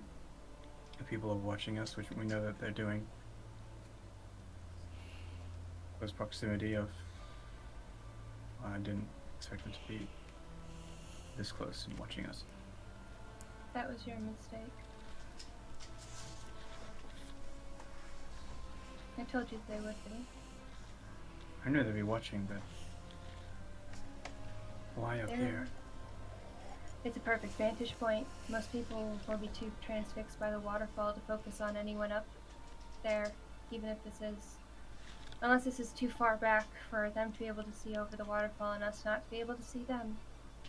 It's a great place, has a distracting natural feature, and it's a wedding, so most people will be too distracted to look up top of the waterfall anyway.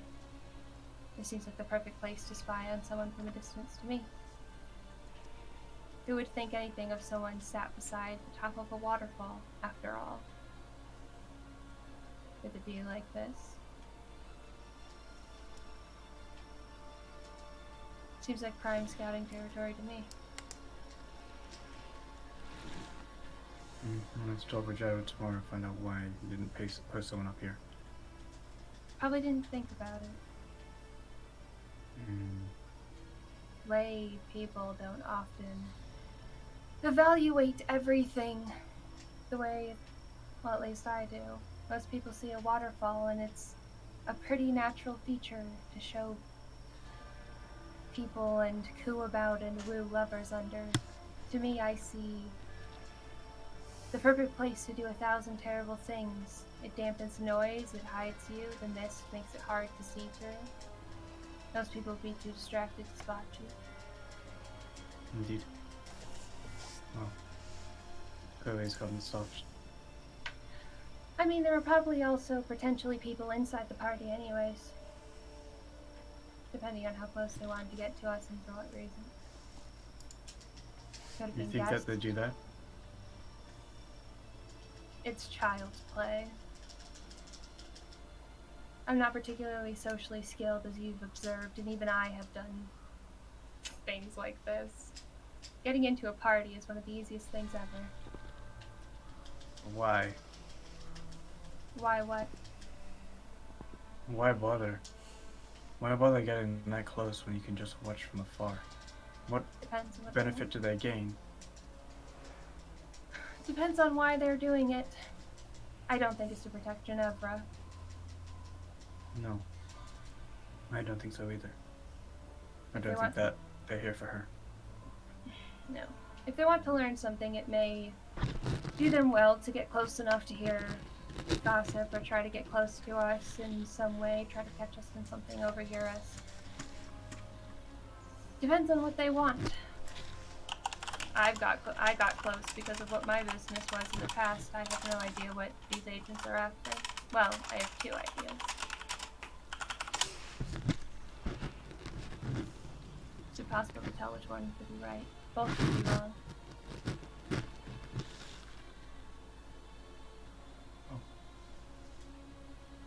Let's get back. Oh, Maybe we track these footprints in the morning. In a sense, leading you into the dark. aw. I'm not afraid of the dark. It's good to know. If these footprints are still there in the morning and you want to, it's on you, I guess. What would you do? Continue our journey. Think it's futile trying to track these people watching us? Yes. Why? Because this is what they're literally raised to do. Trying to... Agents are trained by the church in secret to do the terrible things the church needs done in secret. They are put through years of rigorous training and exercises to make them undiscoverable, and those that aren't good enough don't survive, guaranteeing that the rest are. This is literally what they're raised to do. Their loyalties can't be swayed. They can't be bought. They can't be convinced. All they can do is finish their mission, and if they haven't attacked us yet, it's because their mission involves not interacting until a certain point, if that point comes at any point. So trying to find them early will only end in extra conflict, if you even can. I give a single nod and scan the tree line. Yeah, it's Decisively. it's calm, quiet and mysterious, and some branches move in the wind. Impossible to know what mysteries can be found beyond that dark horizon. On the way back, I'm going to do some active checking. Agron has one last thing to say before we leave the top of the thing. Uh-huh. Mhm. Looking out over as Aaron checks the trees, Agron's gonna say, Aaron, when you look out over this town, people you know, what do you see? I see your town. And what does that mean to you? Full of people, place who settled down.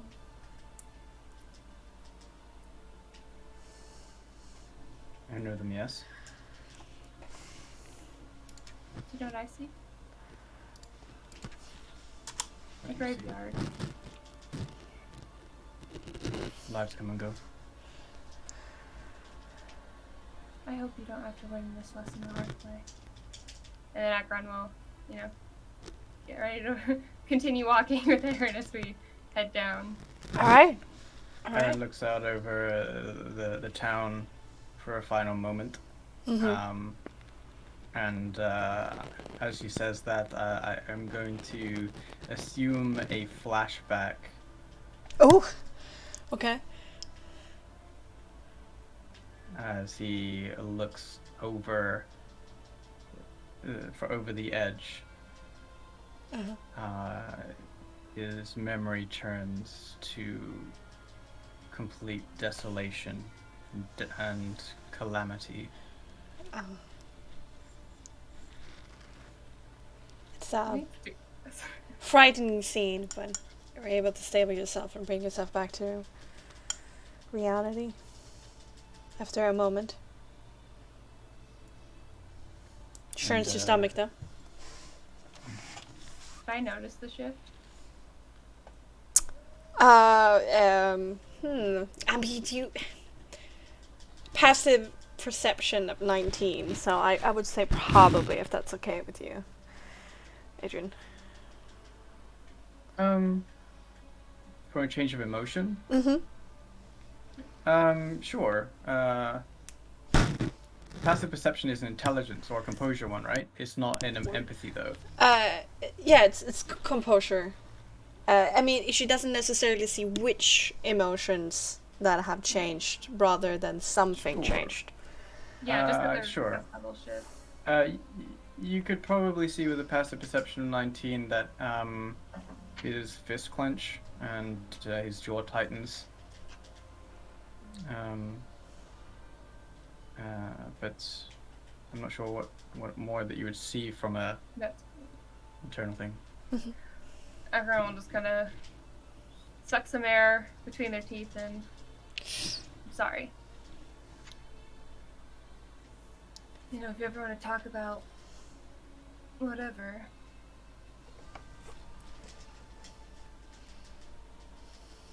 Maybe. I just met you. This is crazy. Everyone just shrugs. Thank you. And he is wary and looking around, his gold eyes flicking, scanning the forest line as they make their way back down to town. All right. And eventually you come to a bit of a worried sleep inside of the inn.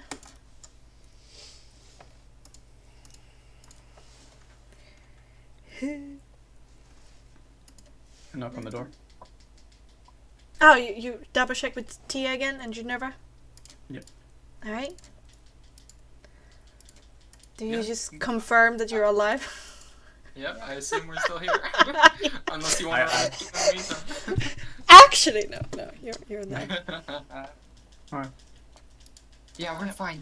Thank you for helping. Really appreciate it.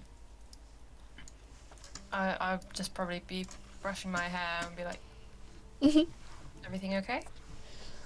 Yeah, we're in the presence of friends, so I don't think anything bad could happen to us. Do I believe that? That didn't sound very convincing. Probably not, because it doesn't sound very convincing. Yeah. Anything you need us to do? Nothing that you can. Keep Sorry your to have worried secrets. you. I trust you.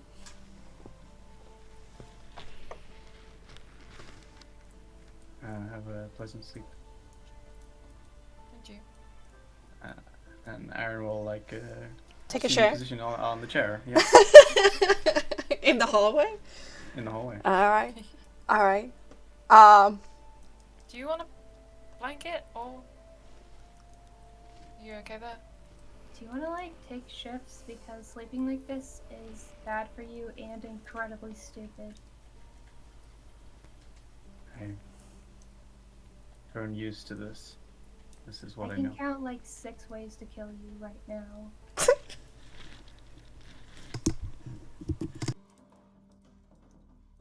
Well then,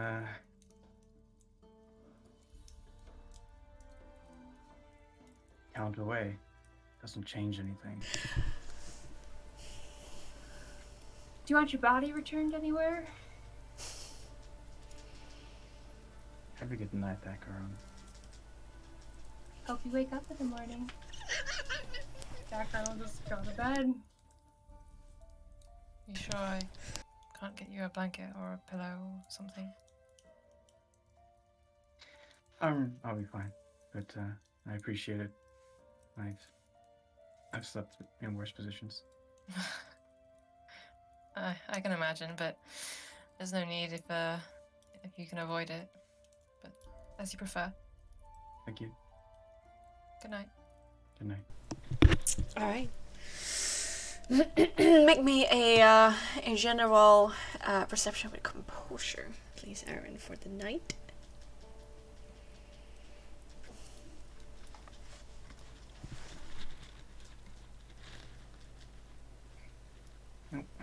Screwed that up.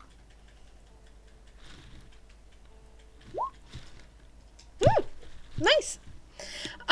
You do wake up about an hour later as you hear your door open and this very labored breathing.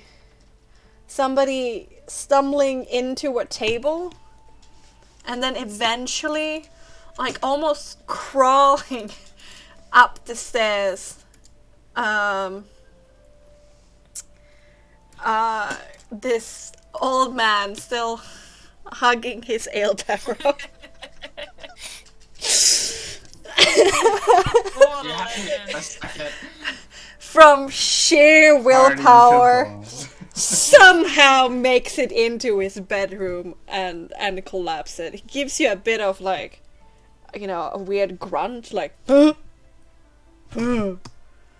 then continues on his journey towards the salvation of his bed. I just watch. I don't make any attempt to help him or anything. Right, kind of hilarious, it's like he's standing on a boat, the whole hallway is rocking for him, but eventually he gets into the master bedroom, and there's a little bit of, you hear Olenka's voice in there, like, why do you always do this to yourself? I mean, calm down, let me take off the clothes, and you hear them hustle and bustle a little bit, but eventually they grow quiet, and sleep takes you once more, and there's nothing that awakes you.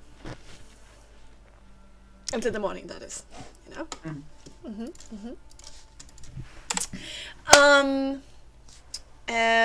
Unnerva, this morning, you awake by the brilliant light of the sun on your face, and your eyes flutter open to take in a perfectly blue sky. Seems it's going to be warm and very clear.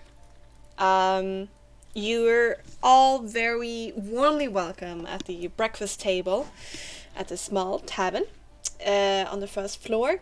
Despite the festivities before, Lenka is awake and already working in the kitchen for you. And you can hear the very loud snores of her husband somewhere, on the second floor.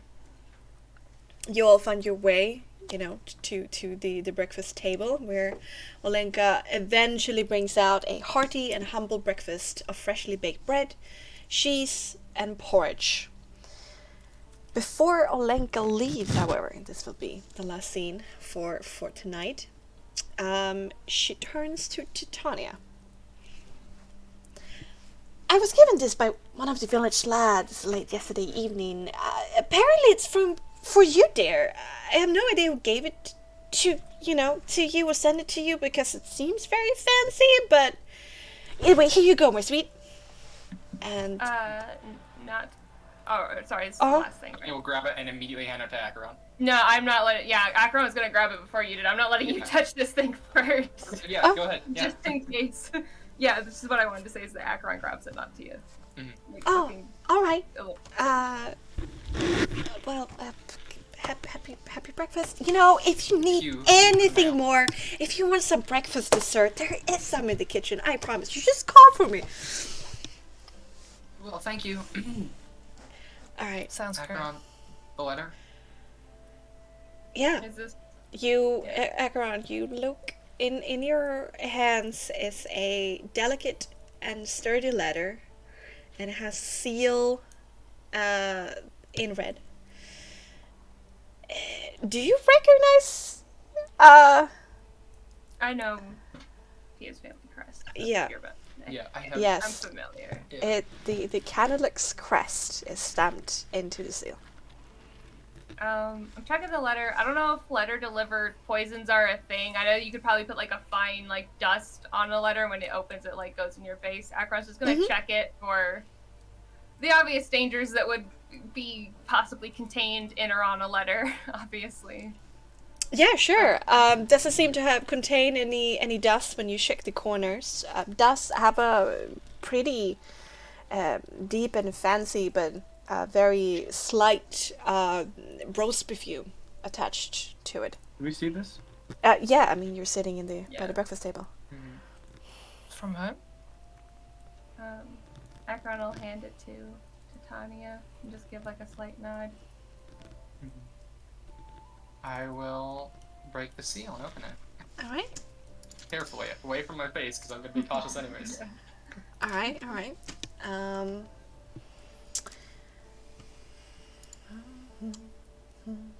Look into the handouts. Okay.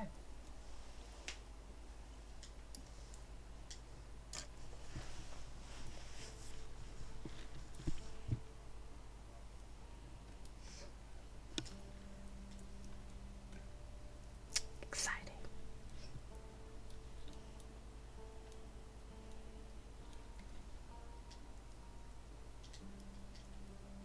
Are you reading it or? Reading it, Yeah. yeah. Oh, sorry. She's reading it. I thought you were just waiting. Akron makes no attempt to like peek at the letter or anything. Just kind of goes back to eating quietly. I'm eating, but kind of keeping an eye on Titania's expression. Who wants to kill you? I mean, I know the church wants to have you dead, but why? It's not somebody who would. That's a wonderful want my life. conversation for the middle of an inn in the middle of a town you really seem to like, Aaron. Do I need to like spell this out for you? Because you seem not to be able to understand. It's an. I'll be honest. It's a letter from my mother. First time in a long time, right? Bad news Why? from your father, hopefully?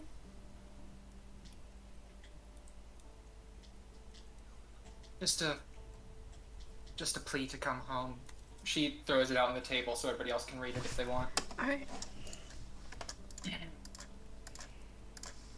think I'm more trying to comfort Titania right now. Put like a hand on Tia's back, and if, you know, she seems receptive, pull her into like a side kind of hug, rest head on shoulder, and kind of try to comfort her. Yeah, she is a little bit out of it as she thinks for a while.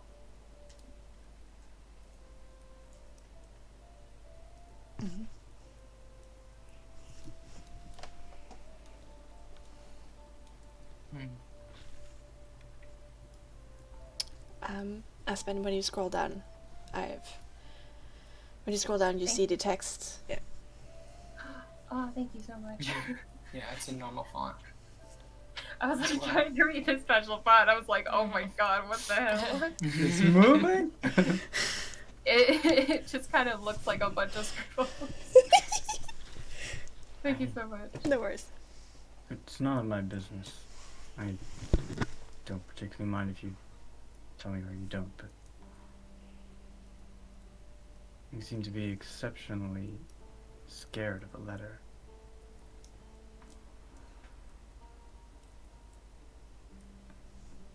I just want to know why that is.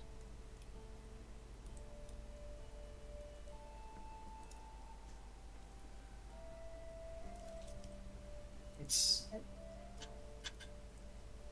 where he always suspects something's gonna come up. be it from food or from a letter or from people. I did not expect that something would be this. Oh, How did they know you were here? that's what I'm wondering. Probably contacted. If I had to make a guess, a hypothesis, I would say they contacted the church, and the people who are following us gave it to this woman. Seems like the most likely explanation to me. Why don't you want to go home?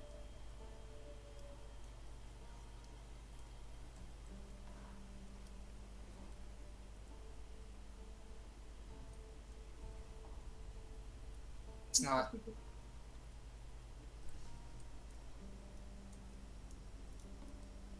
It's not a life I'd be comfortable returning to. It's not her home. All right. We all have pasts. You're here now. This is your home now. Yeah, you know what this really is.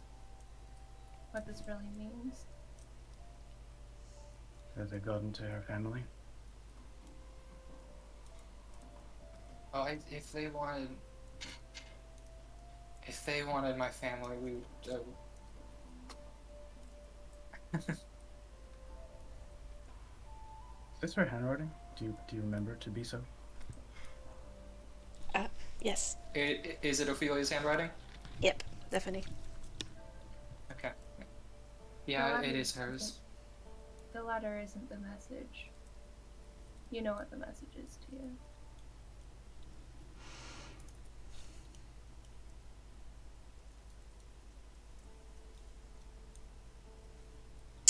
They're reminding you.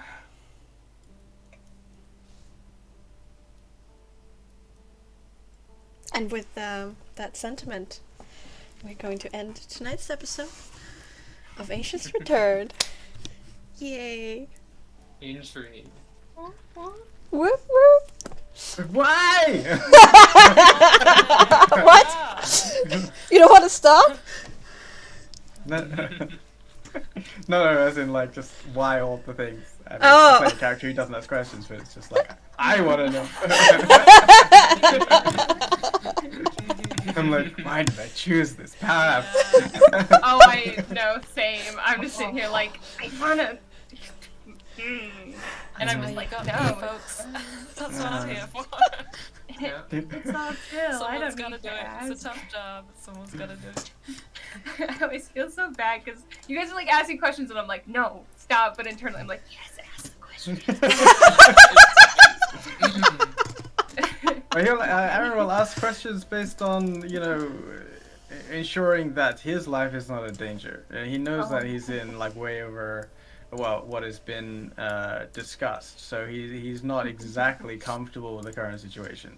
So he's just shit. he's kind of looking out for himself. Mhm. So he's Fair. putting himself out there in terms of at least asking why.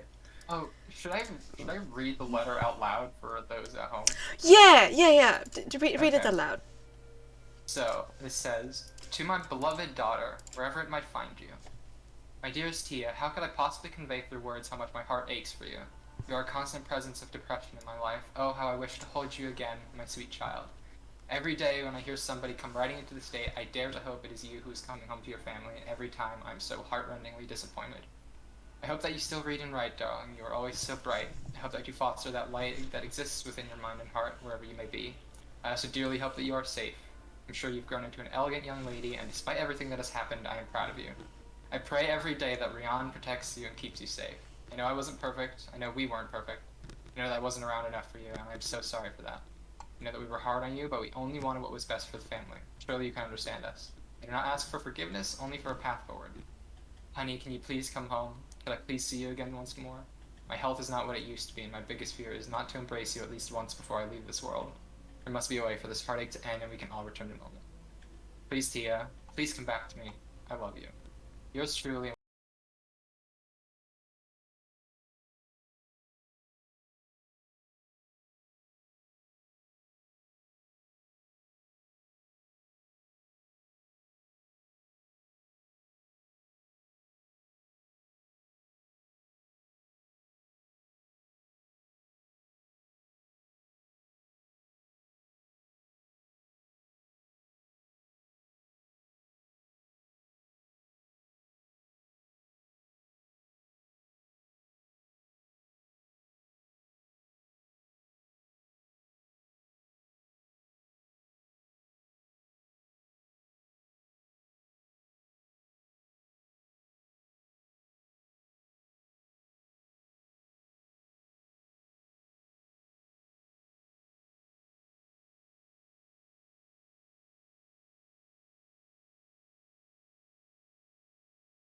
with my undying love, Mom.